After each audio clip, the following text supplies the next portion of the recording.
ਸ਼੍ਰੀ ਵਾਹਿਗੁਰੂ ਜੀ। ਸਾਰਗ ਮਹਲਾ ਚੌਥਾ। ਜਪ ਮਾਨ ਮਾਧੋ ਮਧੂਸੂਦਨੋ। ਹਰਿ ਸ੍ਰੀ ਰੰਗੋ ਪਰਮੇਸ਼ਰੋ। ਸਤ ਪਰਮੇਸ਼ਰੋ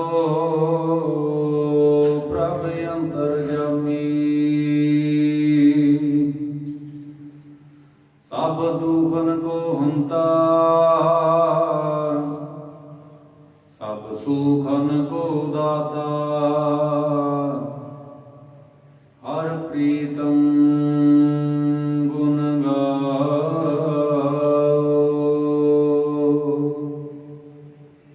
ਜਪ ਮਾਨ ਮਾਧੋ।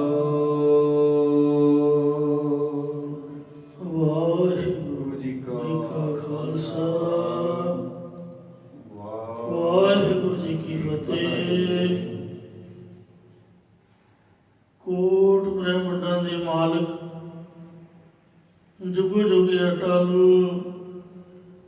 ਸ਼ਬਦ ਅਵਤਾਰ, ਦਸਾਂ ਪਾਤਸ਼ਾਹੀਆਂ ਦੀ ਆਤਮਿਕ ਜੋਤ, ਧੰਨ ਧੰਨ ਸਤਿਗੁਰੂ ਸ੍ਰੀ ਗੁਰੂ ਗ੍ਰੰਥ ਸਾਹਿਬ ਸੱਚੇ ਪਾਤਸ਼ਾਹ ਜੀ ਮਹਾਰਾਜ ਜੀ ਦੀ ਪਵਿੱਤਰ ਪਾਵਨ ਹਜ਼ੂਰੀ ਦੇ ਵਿੱਚ ਜੁੜਨ ਬੈਠੀ ਗੁਰੂ ਰੂਪ ਗੁਰੂ ਖਾਲਸਾ ਸਾਧ ਸੰਗਤ ਜੀਓ।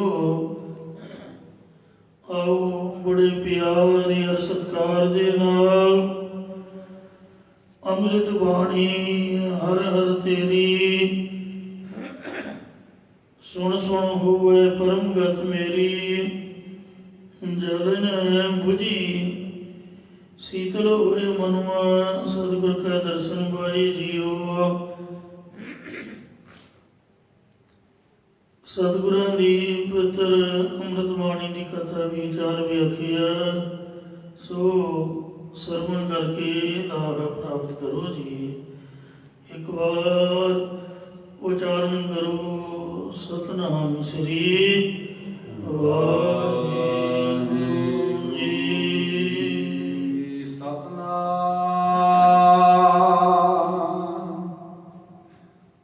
ਸ੍ਰੀ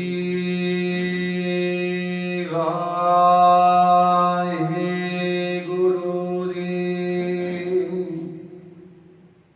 ਸਾਰਗ ਮਹਲਾ ਚੌਥਾ।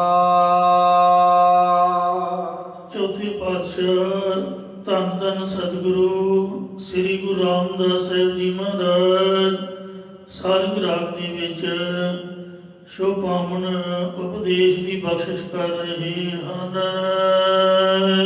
ਜਪ ਮਾਨ ਮਾਧੋ। ਇਹ ਮੇਰੇ ਮਨਾ ਮਾਇਆ ਦੇ ਪਤੀ ਉਸ ਵਾਹਿਗੁਰੂ ਦਾ ਜਾਪ ਕਰ। ਮਧੂਸੂਦਨੋ। ਮਧੂ ਨਾਮੇ ਰਾਖਸ਼ ਨੂੰ ਜੋ ਮਾਰਨ ਵਾਲਾ ਹੈ। ਹਰਿ ਸ੍ਰੀ ਰੰਗੋ। ਸ੍ਰੀ ਲక్ష్ਮੀ ਮਾਇਆ ਨੂੰ ਰੰਗੋ ਆਨੰਦ ਦੇਣ ਵਾਲਾ ਉਸ ਦਾ ਪਤੀ ਹੈ। ਪਰਮੇਸ਼ਰੋ। ਜੋ ਹਰੀ ਪਰਮੇਸ਼ਰ ਦੇ ਨਾਮ ਨੂੰ ਜਪਣਾ ਕਰ। ਸਤ ਪਰਮੇਸ਼ਰੋ। ਜੋ ਸੱਚਾ ਪਰਮੇਸ਼ਰ ਹੈ। ਪ੍ਰਭ ਅੰਤਰਜਾਮੀ। ਸਭ ਦੇ ਦਿਲਾਂ ਦੀ ਜਾਣਨ ਵਾਲਾ ਸਮਰੱਥ ਪ੍ਰਭ ਪਰਮੇਸ਼ਰ ਹੈ।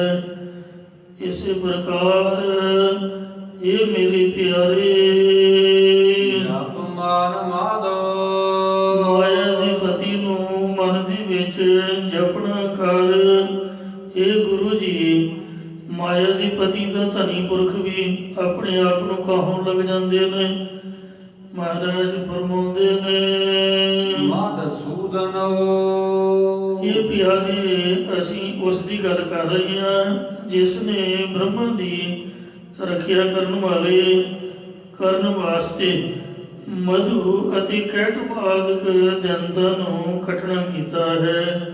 ਉਸ ਨੂੰ ਮਨ ਵਿੱਚ ਜਪਣਾ ਕਰ, ਹੇ ਗੁਰੂ ਜੀ, ਮਧੂਸੂਦਨ ਦਾ ਕਾਲ ਵੀ ਹੋ ਸਕਦਾ ਹੈ ਕਿਉਂਕਿ ਇਹ ਕਾਲ ਨੇ ਵੀ ਬੇਅੰਤ ਮਨੁੱਖ ਰਾਖਸ਼ ਆਦਿਕ ਮਾਰੇ ਨੇ। ਸਤਿਗੁਰੂ ਜੀ ਉੱਤਰ ਦਿੰਦੇ ਹਨ, ਹਰ ਸ੍ਰੀ ਰੰਗੋ ਹੇ ਪਿਆਰੇ, ਸਾਰਿਆਂ ਨੂੰ ਹਰੇ ਭਰੇ ਕਰਨ ਵਾਲੇ ਅਤੇ ਲక్ష్ਮੀ ਨੂੰ ਆਨੰਦ ਦੇਣ ਵਾਲੇ ਨੂੰ ਆਪਣੇ ਮਨ ਵਿੱਚ ਜਪਣਾ ਕਰ। ਹੇ ਗੁਰੂ ਜੀ, ਲక్ష్ਮੀ ਨੂੰ ਆਨੰਦ ਦੇਣ ਵਾਲਾ ਤਾਂ ਵਿਸ਼ਨੂੰ ਵੀ ਹੈ। ਤਾਂ ਗੁਰੂ ਸਾਹਿਬ ਫਰਮਾਉਂਦੇ ਨੇ, ਪਰਮੇਸ਼ਰੋ ਇਹ ਪਿਆਰੇ, ਉਸ ਪਰਮ ਵੱਡੇ ਈਸ਼ਰ ਨੂੰ ਆਪਣੇ ਮਨ ਵਿੱਚ ਜਪਣਾ ਕਰ। ਇਹ ਗੁਰੂ ਜੀ, ਵੱਡਾ ਈਸ਼ਰ ਜਾਂ ਪਰਮੇਸ਼ਰ ਤਾਂ ਕਈ ਪੁਰਖ ਆਪਣਾ ਨਾਮ ਰਖਾ ਲੈਂਦੇ ਨੇ ਜਾਂ ਆਪਣਾ ਨਾਮ ਪਰਮੇਸ਼ਰ ਰੱਖ ਲੈਂਦੇ ਨੇ। ਤਾਂ ਸਤਿਗੁਰੂ ਜੀ ਫਰਮਾਉਂਦੇ ਹਨ, ਸਤ ਪਰਮੇਸ਼ਰੋ ਇਹ ਪਿਆਰੇ, ਜੋ ਸਦਾ ਕਾਇਮ ਰਹਿਣ ਵਾਲਾ ਪਰਮੇਸ਼ਰ ਹੈ, ਪ੍ਰਭ ਅੰਤਰ ਜਾਮੀ ਅਤੇ ਸਭ ਦੇ ਅੰਦਰ ਦੀ ਜਾਣਨ ਵਾਲਾ ਪਰਮੇਸ਼ਰ ਹੈ। ਉਸ ਨੂੰ ਆਪਣੇ ਮਨ ਵਿੱਚ ਜਪਣਾ ਕਰ। ਇਹ ਗੁਰੂ ਜੀ, ਅੰਤਰਜਾਮੀ ਤਾਂ ਕਈ ਪੁਰਖ ਬਣ ਬੈਠਦੇ ਨੇ ਜਾਂ ਕਈ ਜੋਤਸ਼ੀ ਲੋਕ ਅਤੇ ਕਈ ਤਰਾਟਕ ਸਾਧ ਕੇ ਦਿਲ ਦੀ ਗੱਲ ਦੱਸ ਦਿੰਦੇ ਹਨ। ਸਤਿਗੁਰੂ ਜੀ ਫਰਮਾਉਂਦੇ ਨੇ, ਸਭ ਦੁਖਨ ਕੋ ਹੰਤਾ ਇਹ ਭਾਈ ਜੋ ਸਾਰੇ ਦੁੱਖਾਂ ਦਾ ਨਾਸ਼ ਕਰਨ ਵਾਲਾ ਹੈ, ਸਭ ਸੁਖਨ ਕੋ ਦਾਤਾ ਜੋ ਸਾਰੇ ਸੁੱਖਾਂ ਦਾ ਦਾਤਾ ਹੈ। ਹਰ ਪ੍ਰੀਤਮ ਗੁਣ ਗਾਓ ਉਸ ਹਰੀ ਪਰਮੇਸ਼ਰ ਪਿਆਰੇ ਦੇ ਗੁਣਾਂ ਨੂੰ ਗਾਉਣਾ ਕਰੋ। ਰਹਾ ਰਸਨਾਮ ਦੇ ਕਰ ਫਰਮਾਨ ਕਰਦੇ ਨੇ, ਹਰ ਘਟ ਘਟੇ ਘਟ ਬਸਤਾ ਜੋ ਹਰੀ ਪਰਮੇਸ਼ਰ ਚਾਰ ਖਾਣੀਆਂ ਦੇ ਘੜਾਂ ਘੜਾਂ ਵਿੱਚ ਇੱਕ ਰਸ ਵਸ ਰਿਹਾ ਹੈ। ਹਰ ਜਨ ਥਰੇ ਹਰ ਬਸਤਾ ਫਿਰ ਹਰੀ ਪਰਮੇਸ਼ਰ ਜਲਾਂ ਭਾਵ ਤਰਲ ਥਾਵਾਂ ਵਿੱਚ ਵਸ ਰਿਹਾ ਹੈ। ਜੋ ਹਰੀ ਪਰਮੇਸ਼ਰ ਮਾਰੂ ਥਲ ਖੁਸ਼ਕ ਥਾਵਾਂ ਵਿੱਚ ਵੀ ਵਸ ਰਿਹਾ ਹੈ। ਫਿਰ ਹਰ ਥਾਨ ਥਾਨੰਤਰ ਬਸਤਾ ਜੋ ਹਰੀ ਪਰਮੇਸ਼ਰ ਸਥਾਨਾਂ ਤੇ ਥਾਵਾਂ ਦੇ ਅੰਦਰ ਭਾਵ ਜੀਵਾਂ ਦੇ ਅੰਦਰ ਵਸਦਾ ਹੈ। ਮੈਂ ਹਰ ਦੇਖਨ ਕੋ ਚਾਹੋ ਮੈਨੂੰ ਉਸ ਹਰੀ ਪਰਮੇਸ਼ਰ ਦੇ ਦਰਸ਼ਨ ਵੇਖਣ ਦਾ ਚਾਹੋ ਉਤਸ਼ਾਹ ਹੈ। ਕੋਈ ਆਵੈ ਸੰਤੋ ਇਹ ਭਾਈ ਕੋਈ ਸ਼ਾਂਤ ਆਤਮਾ ਵਾਲਾ ਪੁਰਖ ਆਵੇ ਭਾਵ ਕਿਸੇ ਸੰਤ ਜਨ ਦਾ ਸੰਗ ਪ੍ਰਾਪਤ ਹੋਵੇ। ਹਰ ਕਾ ਜਨ ਸੰਤੋ ਜੋ ਹਰੀ ਪਰਮੇਸ਼ਰ ਦਾ ਨਾਮ ਜਪਣ ਵਾਲਾ ਸੰਤ ਜਨ ਹੋਵੇ। ਮੇਰੇ ਪ੍ਰੀਤਮ ਜਨ ਸੰਤੋ ਮੇਰਾ ਪ੍ਰੀਤਮ ਜਨ ਸੰਤੋ ਮੇਰਾ ਪਿਆਰਾ ਸੰਤ ਜਨ ਹੋਵੇ। ਉਹੇ ਮਾਰਗ ਦਿਖਲਾਵੈ ਉਹ ਮੈਨੂੰ ਸੱਚੇ ਗੁਰਾਂ ਦੇ ਉਪਦੇਸ਼ ਦੁਆਰਾ ਪ੍ਰਭੂ ਪ੍ਰਾਪਤੀ ਵਾਲਾ ਭਗਤੀ ਸਹਿਤ ਗਿਆਨ ਦਾ ਰਸਤਾ ਦਿਖਾਲ ਦੇਵੇ। ਜਾਣ ਕੇ ਆਓ ਮਲ ਮਲ ਧੋਵਾ ਪਾਓ ਤਿਸ ਪਿਆਰੇ ਸੰਤ ਜਨ ਦੇ ਮੈਂ ਖੱਬੇ ਚਰਨ ਨੂੰ ਮਲ ਕੇ ਤੇ ਸੱਜੇ ਚਰਨ ਨੂੰ ਮਲ ਕੇ ਪਿਆਰ ਦੇ ਨਾਲ ਧੋਣਾ ਕਰਾਂ। ਹਰ ਜਨ ਕਾ ਹਰ ਮਿਲਿਆ ਹਰੀ ਪਰਮੇਸ਼ਰ ਦੇ ਦਾਸਾਂ ਨੂੰ ਪਰਮੇਸ਼ਰ ਆਪ ਮਿਲਿਆ ਪ੍ਰਾਪਤ ਹੋਇਆ ਹੈ। ਹਰ ਸਰਦਾ ਤੇ ਮਿਲਿਆ ਕਿਸ ਪ੍ਰਕਾਰ ਪ੍ਰਾਪਤ ਹੋਇਆ? ਕਹਿੰਦੇ ਪਰਮੇਸ਼ਰ ਸ਼ਰਧਾ ਕਰਨ ਤੋਂ ਪ੍ਰਾਪਤ ਹੁੰਦਾ ਹੈ। ਇਹ ਮਹਾਰਾਜ ਸ਼ਰਧਾ ਕਿਸ ਤੇ ਕੀਤੀ ਹੈ? ਤਾਂ ਸਤਿਗੁਰੂ ਜੀ ਫਰਮਾਉਂਦੇ ਨੇ, ਗੁਰਮੁਖ ਹਰ ਮਿਲਿਆ। ਗੁਰਮੁਖਾਂ ਦੀ ਸੰਗਤ ਵਿੱਚ ਮੁਖੀ ਗੁਰਾਂ ਦੇ ਉਪਦੇਸ਼ ਤੇ ਸ਼ਰਧਾ ਕਰਨ ਨਾਲ ਹਰੀ ਪਰਮੇਸ਼ਰ ਮਿਲਿਆ, ਪ੍ਰਾਪਤ ਹੋਇਆ ਹੈ। ਮੇਰੇ ਮਨ ਤਨ ਆਨੰਦ ਪਾਏ। ਉਸ ਵੇਲੇ ਮੇਰੇ ਮਨ ਅਤੇ ਤਨ ਸਰੂਪ ਦੀ ਪ੍ਰਾਪਤੀ ਵਾਲੇ ਆਨੰਦ ਦੇ ਸਹਿਤ ਹੋਏ। ਮੈਂ ਦੇਖਿਆ ਹਰ ਰਾਉ। ਜਦ ਮੈਂ ਹਰੀ ਰਾਜਾ ਰੂਪ ਪਰਮੇਸ਼ਰ ਦੇ ਦਰਸ਼ਨਾਂ ਨੂੰ ਵੇਖਣਾ ਕੀਤਾ ਜਾਂ ਹਰੀ ਰਾਜੇ ਨੂੰ ਆਪਣਾ ਸਵੈ ਅਨੁਭਵ ਸਰੂਪ ਕਰਕੇ ਵੇਖਣਾ ਕੀਤਾ। ਨਾਨਕ ਕਾ ਕਿਰਪਾ ਪਾਈ। ਸਤਿਗੁਰੂ ਸਾਹਿਬ ਜੀ ਕਥਨ ਕਰਦੇ ਨੇ ਕਿ ਮੇਰੇ ਦਾਸ ਤੇ ਮਿਹਰ ਹੋਈ ਹੈ। ਕਿਸ ਦੀ ਮਿਹਰ ਹੋਈ ਹੈ ਜੀ? ਤਾਂ ਗੁਰੂ ਸਾਹਿਬ ਉੱਤਰ ਬਖਸ਼ਦੇ ਨੇ, ਹਰ ਕੀ ਕਿਰਪਾ ਪਾਈ। ਹਰੀ ਪਰਮੇਸ਼ਰ ਦੀ ਕਿਰਪਾ ਮਿਹਰ ਭਰੀ ਦ੍ਰਿਸ਼ਟੀ ਹੋਈ ਹੈ। ਜਗਦੀਸ਼ਵਰ ਕਿਰਪਾ ਪਾਈ। ਹਰ ਦੇ ਤਾਂ ਬੇਅੰਤ ਅਰਥ ਨੇ। ਹਰੀ ਤਾਂ ਵਿਸ਼ਨੂੰ ਦਾ ਨਾਮ ਵੀ ਹੈ ਕਿ ਵਿਸ਼ਨੂੰ ਦੀ ਮਿਹਰ ਹੋਈ ਹੈ। ਮਹਾਰਾਜ ਕਹਿੰਦੇ ਨਹੀਂ ਗੁਰਮੁਖੋ, ਜਗਦੀਸ਼ਵਰ ਕਿਰਪਾ ਭਈ। ਵਿਸ਼ਨੂੰ ਆਦਿਕਾਂ ਨੂੰ ਪੈਦਾ ਕਰਨ ਵਾਲੇ ਜਗਤ ਦੇ ਈਸ਼ਰ ਪਰਮੇਸ਼ਰ ਦੀ ਕਿਰਪਾ ਮਿਹਰ ਭਰੀ ਦ੍ਰਿਸ਼ਟੀ ਹੋਈ ਹੈ। ਮੈਂ ਆਨੰਦਿਨੋ ਸਾਧ ਸਾਧ ਸਦਾ। ਮੈਂ ਰਾਤ ਦਿਨੇ ਤਿੰਨੇ ਕਾਲਾਂ ਵਿੱਚ ਸਦਾ ਸਦਾ ਸਦਾ ਰਹਿਣ ਵਾਲੇ, ਜਾਂ ਮਨ ਦੁਆਰਾ ਵੀ ਸਦਾ ਰਹਿਣ ਵਾਲੇ, ਬਾਣੀ ਦੁਆਰਾ ਵੀ ਸਦਾ ਰਹਿਣ ਵਾਲੇ ਅਤੇ ਸਰੀਰ ਦੁਆਰਾ ਵੀ ਹਮੇਸ਼ਾ ਰਹਿਣ ਵਾਲੇ। ਹਰ ਜਪਿਆ ਹਰ ਨਾਉ। ਹਰੀ ਹਰ ਪਰਮੇਸ਼ਰ ਦੇ ਨਾਮ ਅੰਮ੍ਰਿਤ ਨੂੰ ਗੁਰਾਂ ਦੁਆਰਾ ਜਪਣਾ ਕੀਤਾ ਹੈ। ਮਾਰਗ ਮਹਲਾ ਚੌਥਾ। ਚੌਥੇ ਪਾਤਸ਼ਾਹ ਧੰਨ ਸਤਿਗੁਰੂ ਰਾਮਦਾਸ ਸਾਹਿਬ ਜੀ ਮਹਾਰਾਜ ਸਾਰੰਗ ਰਾਗ ਵਿੱਚ ਸ਼ੋਭਾਵਾਂ ਉਪਦੇਸ਼ ਦੀ ਬਖਸ਼ਿਸ਼ ਕਰਦੇ ਹਨ। ਜਪ ਮਨ ਨਿਰਭਉ। ਇਹ ਮੇਰੇ ਪਿਆਰੇ ਮਨਾ ਉਸ ਦਾ ਨਾਮ ਜਪ ਜੋ ਸਦਾ ਡਰ ਤੋਂ ਰਹਿਤ ਹੈ। ਸਤ ਸਤ ਸਦਾ ਸਤ। ਅਤੇ ਜੋ ਪਿੱਛੇ ਭੂਤਕਾਲ ਵਿੱਚ ਵੀ ਸੱਚ ਸਰੂਪ ਸੀ, ਹੁਣ ਵਰਤਮਾਨ ਕਾਲ ਵਿੱਚ ਵੀ ਸੱਚ ਸਰੂਪ ਹੈ, ਔਰ ਅੱਗੇ ਭਵਿੱਖਤ ਕਾਲ ਵਿੱਚ ਵੀ ਹਮੇਸ਼ਾ ਸੱਚ ਸਰੂਪ ਹੋਵੇਗਾ। ਨਿਰਵੈਰ ਅਕਾਲ ਮੂਰਤ। ਜੋ ਵੈਰ ਤੋਂ ਰਹਿਤ ਅਤੇ ਕਾਲ ਤੋਂ ਰਹਿਤ ਸਰੂਪ ਹੈ। ਆਜੁਮੀ ਸੰਭਾਉ। ਅਜਨਮ ਹੈ, ਜੂਨਾ ਤੋਂ ਰਹਿਤ ਹੈ, ਸੁਤੇ ਪ੍ਰਕਾਸ਼ ਰੂਪ ਹੈ। ਮੇਰੇ ਮਨ ਇਹ ਮੇਰਿਆ ਮਨ ਆਨੰਦਿਨੋ ਧਿਆਇ। ਦਿਨ ਰਾਤ ਉਸ ਨੂੰ ਧਿਆਉਣਾ ਕਰ। ਨਿਰੰਕਾਰ ਨਿਰਾਹਾਰੀ। ਜੋ ਮਾਇਕੀ ਆਕਾਰਾਂ ਤੋਂ ਰਹਿਤ ਅਤੇ ਆਹਾਰ ਤੋਂ ਰਹਿਤ ਪਰਮੇਸ਼ਰ ਹੈ। ਵਿਸ਼ਰਾਮ ਦੇ ਕਰ ਫਰਮਾਨ ਕਰਦੇ ਨੇ।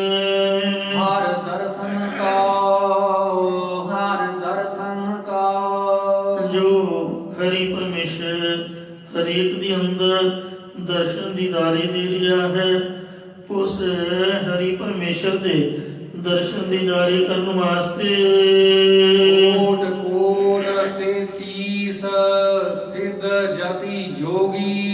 33 ਕਰੋੜ ਦੇਵਤੇ ਕਰੋੜਾਂ ਪ੍ਰਕਾਰ ਦੇ ਉਦਮ ਕਰਦੇ ਨੇ, ਜਾਂ 33 ਕਰੋੜ ਦੇਵਤੇ ਅਤੇ ਕਰੋੜਾਂ ਸਿੱਧ ਜਤੀ ਜੋਗੀ ਆਦਿਕ ਆਠ ਤੀਰਥ ਪਰ ਭਾਵਨ ਕਰਤ। ਤੀਰਥਾਂ ਦੇ ਕਿਨਾਰਿਆਂ ਤੇ ਵਿਸ਼ੇਸ਼ ਕਰਕੇ ਵਿਚਰਨਾ ਕਰਦੇ ਹਨ। ਅਰਹਤ ਨਿਰਾਹਾਰੀ।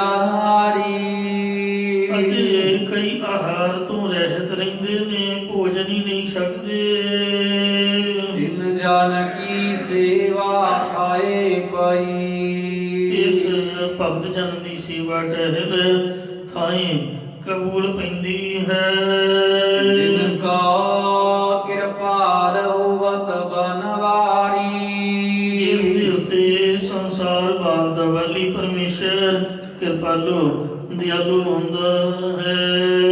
ਆਰਜੇ ਹੋ ਸੰਤ ਭਲੇ। ਇਹ ਭਾਈ ਉਹ ਹਰੀ ਪਰਮੇਸ਼ਰ ਦੇ ਸੰਤ ਮਹਾਤਮਾ ਜਨ ਸਭ ਲੋਕਾਂ ਤੋਂ ਚੰਗੇ ਹਨ। ਤੇ ਊਤਮ ਭਗਤ ਭਲੇ। ਉਹ ਸ੍ਰੇਸ਼ਟ ਦੇਵਤਿਆਂ ਤੋਂ ਭਗਤ ਜਨ ਚੰਗੇ ਨੇ। ਜੋ ਭਾਵਤ ਹਰ ਨਾਮ ਮੁਰਾਰੀ। ਜਿਹੜੇ ਮੁਰਦਿਆਂ ਨੂੰ ਨਾਸ਼ ਕਰਨ ਅਤੇ ਰਮੇ ਹੋਏ ਪਰਮੇਸ਼ਰ ਨੂੰ ਪਾਉਂਦੇ ਚੰਗੇ ਲੱਗਦੇ ਹਨ। ਜਿਨ ਕਾ ਅੰਗ ਕਰੈ ਮੇਰਾ ਸੁਆਮੀ।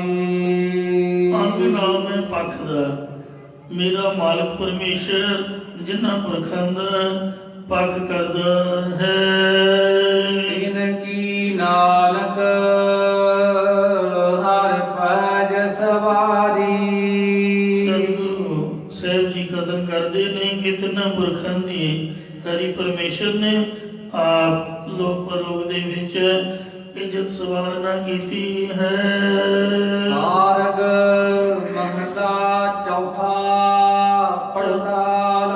ਚੌਥੇ ਪਾਤਸ਼ਾਹ ਧੰਨ ਸਤਿਗੁਰੂ ਰਾਮਦਾਸ ਸਾਹਿਬ ਜੀ ਮਹਾਰਾਜ ਸਾਰੰਗ ਰਾਗ ਦੇ ਵਿੱਚ ਪੜਤਾਲ, ਜਿਸ ਵਿੱਚ ਪਾੜਵੇਂ ਤਾਲ ਪੈਣ, ਜਿਹੜੇ ਅੰਤਰੇ ਨੇ ਉਹ ਵੱਖੋ ਵੱਖਰੇ ਤਾਲਾਂ ਦੇ ਵਿੱਚ ਸਾਧ ਸੰਗਤ ਜੀਓ ਪੜ੍ਹੇ ਜਾਣ। ਸੋ ਇਸ ਲਈ ਇਹਨੂੰ ਪੜਤਾਲ ਛੰਦ ਨੂੰ ਵੀ ਕਹਿੰਦੇ ਨੇ। ਪੜਤਾਲ ਦੇ ਵਿੱਚ ਮਹਾਰਾਜ ਸੱਚੇ ਪਾਤਸ਼ਾਹ ਜੀ ਉਚਾਰਨ ਕਰ ਰਹੇ ਹਨ। ਜਪ ਮਾਲਾ ਗੋਵਿੰਦ ਹਰਿ ਗੋਵਿੰਦ ਗੁਣੀ ਨਿਧਾਨ। ਇਹ ਗੁਰਮੁਖੋ ਜਾਂ ਹੀ ਮੇਰੇ ਮਨ ਉਸ ਗੋਬਿੰਦ ਪ੍ਰਿਥਵੀ ਦੀ ਰੱਖਿਆ ਕਰਨ ਵਾਲੇ ਪਰਮੇਸ਼ਰ ਦਾ ਨਾਮ ਜਪਣਾ ਕਰ, ਜਿਹੜਾ ਹਰੇ ਭਰੇ ਕਰਨ ਵਾਲਾ ਤੇ ਬਾਣੀ ਕਰਕੇ ਜਾਣਨੇ ਯੋਗ ਹੈ ਅਤੇ ਗੁਣੀ ਨਿਧਾਨ ਗੁਣਾਂ ਦਾ ਖਜ਼ਾਨਾ ਹੈ। ਸਭ ਸ੍ਰਿਸ਼ਟ ਕਾ ਪ੍ਰਭੂ। ਅਤੇ ਜੋ ਸਾਰੀ ਸ੍ਰਿਸ਼ਟੀ ਦਾ ਪ੍ਰਭੂ ਸੁਆਮੀ ਮਾਲਕ ਹੈ। ਇਸੇ ਪ੍ਰਕਾਰ ਜਪ ਮਨ ਗੋਵਿੰਦ ਹਰਿ ਗੋਵਿੰਦ ਗੁਣੀ ਨਿਧਾਨ। ਇਹ ਮੇਰੇ ਪਿਆਰੇ ਮਨਾ ਪ੍ਰਿਥਵੀ ਦੀ ਰੱਖਿਆ ਕਰਨ ਵਾਲੇ ਵਾਹਿਗੁਰੂ ਦਾ ਜਾਪ ਜਪਿਆ ਕਰ। ਹੇ ਗੁਰੂ ਜੀ, ਪ੍ਰਿਥਵੀ ਦੀ ਰੱਖਿਆ ਕਰਨ ਵਾਲੇ ਤਾਂ ਰਾਜੇ ਵੀ ਹੁੰਦੇ ਨੇ। ਕਹਿੰਦੇ ਤੈਨੂੰ ਸਮਝ ਹੀ ਨਹੀਂ ਆਈ ਅਜੇ। ਇਹ ਜਿਹੜੀ ਕਥਾ ਹੈ ਕੇਵਲ ਰੱਬ ਦੀ ਹੈ। ਅਸੀਂ ਜਦ ਵੀ ਗੱਲ ਕਰਾਂਗੇ ਪਰਮਾਤਮਾ ਦੀ ਕਰਾਂਗੇ। ਫਿਰ ਮਹਾਰਾਜ ਤੁਸੀਂ ਸਪਸ਼ਟ ਕਰੋ, ਕੋਈ ਰਾਜਾ ਹੀ ਨਾ ਸਮਝ ਲਵੇ। ਮੰਨ ਲਓ ਸਾਨੂੰ ਤਾਂ ਸਮਝ ਆ ਗਈ, ਤੇ ਜੇ ਕੋਈ ਹੋਰ ਪੜੂਗਾ ਉਹ ਕੀਮਤਾ ਇਹ ਨਾ ਸਮਝ ਲੈ ਵੀ ਰਾਜੇ ਹੀ ਰੱਖਿਆ ਕਰਨ ਵਾਲੇ ਨੇ। ਮਹਾਰਾਜ ਰਾਜਿਆਂ ਨੂੰ ਕਹਿ ਰਹੇ ਨੇ, ਤਾਂ ਸਤਿਗੁਰੂ ਜੀ ਨੇ ਉਚਾਰਿਆ ਹਰ ਗੋਬਿੰਦ, ਜੋ ਸਭ ਨੂੰ ਹਰੀ ਭਰੇ ਕਰਨ ਵਾਲਾ ਤੇ ਇੰਦਰੀਆਂ ਦਾ ਪ੍ਰਕਾਸ਼ਕ ਹੈ, ਉਸ ਨੂੰ ਜਪਣਾ ਕਰੋ। ਇਹ ਗੁਰੂ ਜੀ, ਇੰਦਰੀਆਂ ਦੇ ਪ੍ਰਕਾਸ਼ਕ ਤਾਂ ਦੇਵਤੇ ਵੀ ਮੰਨੇ ਨੇ। ਮਾਰੇ ਕਹਿੰਦੇ ਗੁਰਮੁਖੋ ਗੁਣੀ ਨਿਧਾਨ, ਜੋ ਗੁਣਾਂ ਦਾ ਖਜ਼ਾਨਾ ਪਰਮੇਸ਼ਰ ਹੈ, ਉਸ ਨੂੰ ਜਪਣਾ ਕਰੋ। ਸਭ ਸ੍ਰਿਸ਼ਟ ਕਾ ਪ੍ਰਭੂ। ਇਹ ਗੁਰੂ ਜੀ, ਗੁਣਾਂ ਦਾ ਖਜ਼ਾਨਾ ਦਾ ਕੁਮੇਰ ਆਦਿਕ ਨੂੰ ਵੀ ਮੰਨਿਆ। ਮਹਾਰਾਜ ਕਹਿੰਦੇ ਨਹੀਂ ਭਾਈ, ਜੋ ਸਾਰੀ ਸ੍ਰਿਸ਼ਟੀ ਦਾ ਮਾਲਕ ਹੈ, ਉਸ ਨੂੰ ਜਪਣਾ ਕਰੋ। ਮੇਰੇ ਮਨ ਇਹ ਮੇਰੇ ਮਨ ਹਰ ਬੋਲ। ਤੂੰ ਉਸ ਹਰੀ ਪਰਮੇਸ਼ਰ ਦੀ ਜਸ ਨੂੰ ਉੱਚੀ ਸਾਰੀ ਬੋਲ। ਹਰ ਪੁਰਖ ਅਬਿਨਾਸੀ। ਜੋ ਸਭ ਥਾਵਾਂ ਦੇ ਵਿੱਚ ਪੂਰਨ ਨਾਸ਼ ਤੋਂ ਰਹਿਤ ਹਰੀ ਪਰਮੇਸ਼ਰ ਹੈ, ਬੋਲ ਹੋਵਣ ਹਰ ਨਾਮ ਸਫਲ ਸਾ ਕਰੀ। ਉਸ ਹਰੀ ਪਰਮੇਸ਼ਰ ਦੇ ਨਾਮ ਨੂੰ ਬੋਲ। ਵਿਸਰਾਮ ਦੇ ਕਰ ਫਰਮਾਨ ਕਰਦੇ ਨੇ। ਹਰ ਕਾ ਨਾਮ ਅੰਮ੍ਰਿਤ ਹਰ ਹਰ ਹਰੇ। ਹਰੀ ਪਰਮੇਸ਼ਰ ਦਾ ਨਾਮ ਹੀ ਮ੍ਰਿਤੂ ਤੋਂ ਰਹਿਤ ਕਰਨ ਵਾਲਾ ਹੈ। ਅੰਮ੍ਰਿਤ ਨਾਮ ਨਿਧਾਨ ਹੈ, ਮਿਲ ਪੀ ਬਹੁ ਭਾਈ। ਜਿਸ ਸਿਮਰਤ ਸੁਖ ਪਾਈਐ, ਸਭ ਦਿਖਾ ਬੁਝਾਈਏ। ਅੰਮ੍ਰਿਤ ਰਸ ਹਰ ਕੀਰਤਨੁ ਕੋ ਵਿਰਲਾ ਪੀਵੈ। ਵਜਹੁ ਨਾਨਕ ਮਿਲੈ ਏਕ ਨਾਮ, ਰਿਦ ਜਪ ਜਪ ਜੀਵੈ। ਅੰਮ੍ਰਿਤ ਰੂਪ ਵਾਹਿਗੁਰੂ ਜੀ ਦਾ ਨਾਮ ਹੈ, ਜੋ ਮਨ ਕਰਕੇ ਹਰੀ ਪਰਮੇਸ਼ਰ ਨੂੰ ਉਚਾਰਦਾ ਹੈ ਅਤੇ ਬਾਣੀ ਕਰਕੇ ਹਰੀ ਪਰਮੇਸ਼ਰ ਨੂੰ ਉਚਾਰਦਾ ਹੈ। ਉਹ ਸ਼ੁਭ ਗੁਣਾਂ ਦੀ ਹਰਿਆਵਲਤਾ ਦੇ ਸੇ ਹਰਾ ਭਰਾ ਹੋ ਗਿਆ ਹੈ। ਇਸੇ ਪ੍ਰਕਾਰ ਹਰ ਕਾ ਨਾਮ ਅੰਮ੍ਰਿਤ ਹਰ ਹਰ ਹਰੇ। ਹਰੀ ਪਰਮੇਸ਼ਰ ਦਾ ਨਾਮ ਅੰਮ੍ਰਿਤ ਪਾਪਾਂ ਦਾ ਹਾਰਕ, ਸੰਸਿਆਂ ਦਾ ਹਾਰਕ ਅਤੇ ਜੀਵਾਂ ਨੂੰ ਹਰੀ ਭਰੀ ਕਰਨ ਵਾਲਾ ਹੈ। ਸੋ ਪੀਐ ਨਾਮ ਅੰਮ੍ਰਿਤ ਨੂੰ ਉਹੀ ਪੀਣਾ ਕਰਦਾ ਹੈ, ਜਿਸ ਰਾਮ ਪਿਆਸੀ। ਜਿਸ ਨੂੰ ਰਾਮ ਪਰਮੇਸ਼ਰ ਆਪ ਗੁਰਾਂ ਦੁਆਰਾ ਪਿਲਾਉਂਦਾ ਹੈ, ਜਾਂ ਜਿਸ ਨੂੰ ਪਰਮੇਸ਼ਰ ਦੇ ਨਾਮ ਅੰਮ੍ਰਿਤ ਜਲ ਦੀ ਪਿਆਸ ਅੱਗੇ ਨੂੰ ਲੱਗੇਗੀ, ਉਹ ਨਾਮ ਅੰਮ੍ਰਿਤ ਜਲ ਨੂੰ ਗੁਰਾਂ ਦੁਆਰਾ ਪੀਵਣਗੇ। ਹਰਿ ਆਪ ਦਇਆਲ ਦਇਆ ਕਰ ਮਿਲੈ। ਹਰੀ ਪਰਮੇਸ਼ਰ ਆਪ ਹੀ ਦਿਆਲੂ ਕਿਰਪਾਲੂ ਹੈ। ਜਿਸ ਪੁਰਖ ਨੂੰ ਸਤਿਗੁਰੂ ਸਾਹਿਬ ਜੀ ਦੇ ਨਾਲ ਦਇਆ ਮੇਰ ਦੀ ਦ੍ਰਿਸ਼ਟੀ ਕਰਕੇ ਮਿਲਦਾ ਹੈ। ਜਿਸ ਸਤਿਗੁਰੂ ਆਪ ਕੱਲਾ ਨਹੀਂ ਬੰਦਾ ਮਿਲਦਾ, ਸੋ ਸਤਿਗੁਰੂ ਦੇ ਰਾਹੀਂ ਜਿਸ ਨੂੰ ਮਿਲਦਾ ਹੈ। ਗੁਰ ਪਕਰਾਏ ਪ੍ਰਭ ਕੇ ਪੈਰਾ। ਜਿਹੜੇ ਪ੍ਰਭੂ ਦੇ ਚਰਨ ਨੇ, ਇਹ ਗੁਰੂ ਜੀ ਫੜਾਉਂਦੇ ਹਨ। ਜਿਸ ਤਰ੍ਹਾਂ ਮਾਂ ਬੱਚੇ ਨੂੰ ਕਹਿੰਦੀ ਹੈ ਵੀ ਆਹ ਤੇਰਾ ਪਿਓ ਹੀ ਹੋ, ਇਹਦੇ ਪੈਰ ਫੜ, ਮੱਥਾ ਟੇਕ। ਤੋ ਇੰਜ ਅਸੀਂ ਬੱਚਿਆਂ ਦੀ ਤਰ੍ਹਾਂ ਹਾਂ। ਤੁਮ ਮਾਤ ਪਿਤਾ ਹੂੰ ਬਾਰਕ ਤੇਰੇ, ਤੁਮਰੀ ਕਿਰਪਾ ਮੈਂ ਸੁਖ ਕਨੇਰੇ। ਸਾਨੂੰ ਕੁਛ ਗਿਆਨ ਨਹੀਂ ਹੈ, ਸੋ ਗੁਰ ਪਕਰਾਏ ਪ੍ਰਭ ਕੇ ਪੈਰਾ। ਸਤਿਗੁਰੂ ਜੀ ਹੀ ਪ੍ਰਭੂ ਦੇ ਚਰਨ ਪਕੜਾਉਂਦੇ ਨੇ। ਕਿਉਂ? ਜਿਹਨੂੰ ਸਤਿਗੁਰੂ ਜੀ ਮਿਲਦਾ ਉਹੀ ਮਿਲਦਾ ਹੈ। ਪਹਿਲਾਂ ਪਰਮੇਸ਼ਰ ਜਿਹਨੂੰ ਮਿਲਣਾ ਹੁੰਦਾ ਉਹਨੂੰ ਸਤਿਗੁਰੂ ਨਾਲ ਮਿਲਦਾ ਹੈ। ਵਾਹਿਗੁਰੂ ਦੀ ਕਿਰਪਾ ਹੋਵੇ ਤਾਂ ਸਤਿਗੁਰੂ ਮਿਲਦਾ ਹੈ। ਜੇ ਸਤਿਗੁਰੂ ਦੀ ਕਿਰਪਾ ਹੋਵੇ ਤਾਂ ਵਾਹਿਗੁਰੂ ਮਿਲਦਾ ਹੈ। ਕਿਰਪਾ ਕਰੇ ਜਿਸ ਪਾਰ ਬ੍ਰਹਮ ਹੋਵੇ ਸਾਧੂ ਸੰਗ। ਸਾਧੂ ਨਾਮ ਸ੍ਰੇਸ਼ਟ ਸਤਿਗੁਰੂ ਨਾਨਕ ਦੇਵ ਜੀ ਦਾ। ਸਤਿਗੁਰੂ ਨਾਨਕ ਦੇਵ ਜੀ ਦੀ ਸੰਗਤ ਹੁੰਦੀ ਹੈ। ਸਤਿਗੁਰੂ ਨਾਨਕ ਦੇਵ ਜੀ ਦੀ ਸੰਗਤ ਵਿੱਚ ਉਹ ਨਾਮ ਮਿਲਦਾ ਹੈ ਤੇ ਨਾਮ ਜਪਾ ਕੇ ਨਾਮ ਦੀ ਬੇੜੇ ਤੇ ਚਾੜ ਕੇ ਮਹੱਲਾ ਪੰਜਵਾ। ਜੈਸਾ ਸਤਿਗੁਰੂ ਸੁਣੀਂਦਾ ਤੈਸੋ ਹੀ ਮੈਂ ਡੀਠ। ਵਿਛੜਿਆ ਮੇਲੇ ਪ੍ਰਭੂ ਹਰ ਦਰਗਹਿ ਕਾ ਬਸੀਠ। ਜਿਸ ਤਰ੍ਹਾਂ ਜਹਾਜ਼ ਚੱਲਦਾ ਹੈ, ਇਸ ਤਰ੍ਹਾਂ ਸਮੁੰਦਰ 'ਚ ਜਹਾਜ਼ ਚੱਲਦਾ ਹੈ ਤੇ ਸਮੁੰਦਰ ਤੋਂ ਪਰਲੇ ਪਾਸੇ ਹਰਿਮੰਦਰ ਸਾਹਿਬ ਹੈ। ਜਿਸ ਤਰ੍ਹਾਂ ਸਰੋਵਰ ਦੇ ਵਿਚਕਾਰ ਇੰਜ ਸੜਕੀ ਰਸਤਾ ਉੱਥੇ ਕੋਈ ਨਹੀਂ ਹੈ। ਇਹ ਸਤਿਗੁਰੂ ਜੀ ਮਲਾਹ ਬਣ ਕੇ ਸ਼ਿਪ ਲੈ ਕੇ ਜਾਂਦੇ ਨੇ। ਇੱਥੇ ਤਾਂ ਮਹਾਰਾਜ ਨੇ ਕਿਰਪਾ ਕੀਤੀ ਹੈ, ਕੀਰਤਨ ਦਾ ਪੁਲ ਬਣਾਇਆ ਹੈ ਤੇ ਉਹ ਵੇਖਣ ਨੂੰ ਹੈ ਸਾਡੇ ਸਥੂਲ ਸਰੀਰ ਉੱਪਰ ਚੱਲ ਸਕਣ। ਤੇ ਜਿਹੜੀਆਂ ਰੂਹਾਂ ਆਤਮਾਵਾਂ ਨੇ ਉਹ ਸੰਸਾਰ ਸਮੁੰਦਰ ਤੋਂ ਸਤਿਗੁਰੂ ਦੀ ਰਹਿਮਤ ਨਾਲ ਪਾਰ ਹੋ ਕੇ ਵਾਹਿਗੁਰੂ ਨਾਮ ਦੇ ਜਹਾਜ਼ ਤੇ ਚੜ੍ਹ ਕੇ ਹੀ ਸੱਚਖੰਡ ਉੱਪਰਲਾ ਜਿਹੜਾ ਵੱਡਾ ਹਰਿਮੰਦਰ ਹੈ, ਸੱਚਖੰਡ ਵਸੈ ਨਿਰੰਕਾਰ, ਉੱਥੇ ਰੂਹਾਂ ਪਹੁੰਚ ਸਕਦੀਆਂ ਨੇ। ਇਹ ਗੇਟ ਵੀ ਸਤਿਗੁਰੂ ਜੀ ਆਪ ਖੋਲ੍ਹਦੇ ਨੇ। ਜਿਹਨੂੰ ਐਂਟਰੀ ਕਰਾਉਣ ਉਹੀ ਅੰਦਰ ਜਾ ਸਕਦਾ ਹੈ। ਦੂਜੇ ਦੀ ਕੋਈ ਐਂਟਰੀ ਨਹੀਂ ਹੈ। ਸਤਿਗੁਰੂ ਨਾਲ ਹੋਵੇਗਾ ਜਾਂ ਸਤਿਗੁਰੂ ਦੀ ਬਾਣੀ ਹੋਵੇਗੀ ਤਾਂ ਬੰਦਾ ਅੰਦਰ ਜਾ ਸਕੇਗਾ।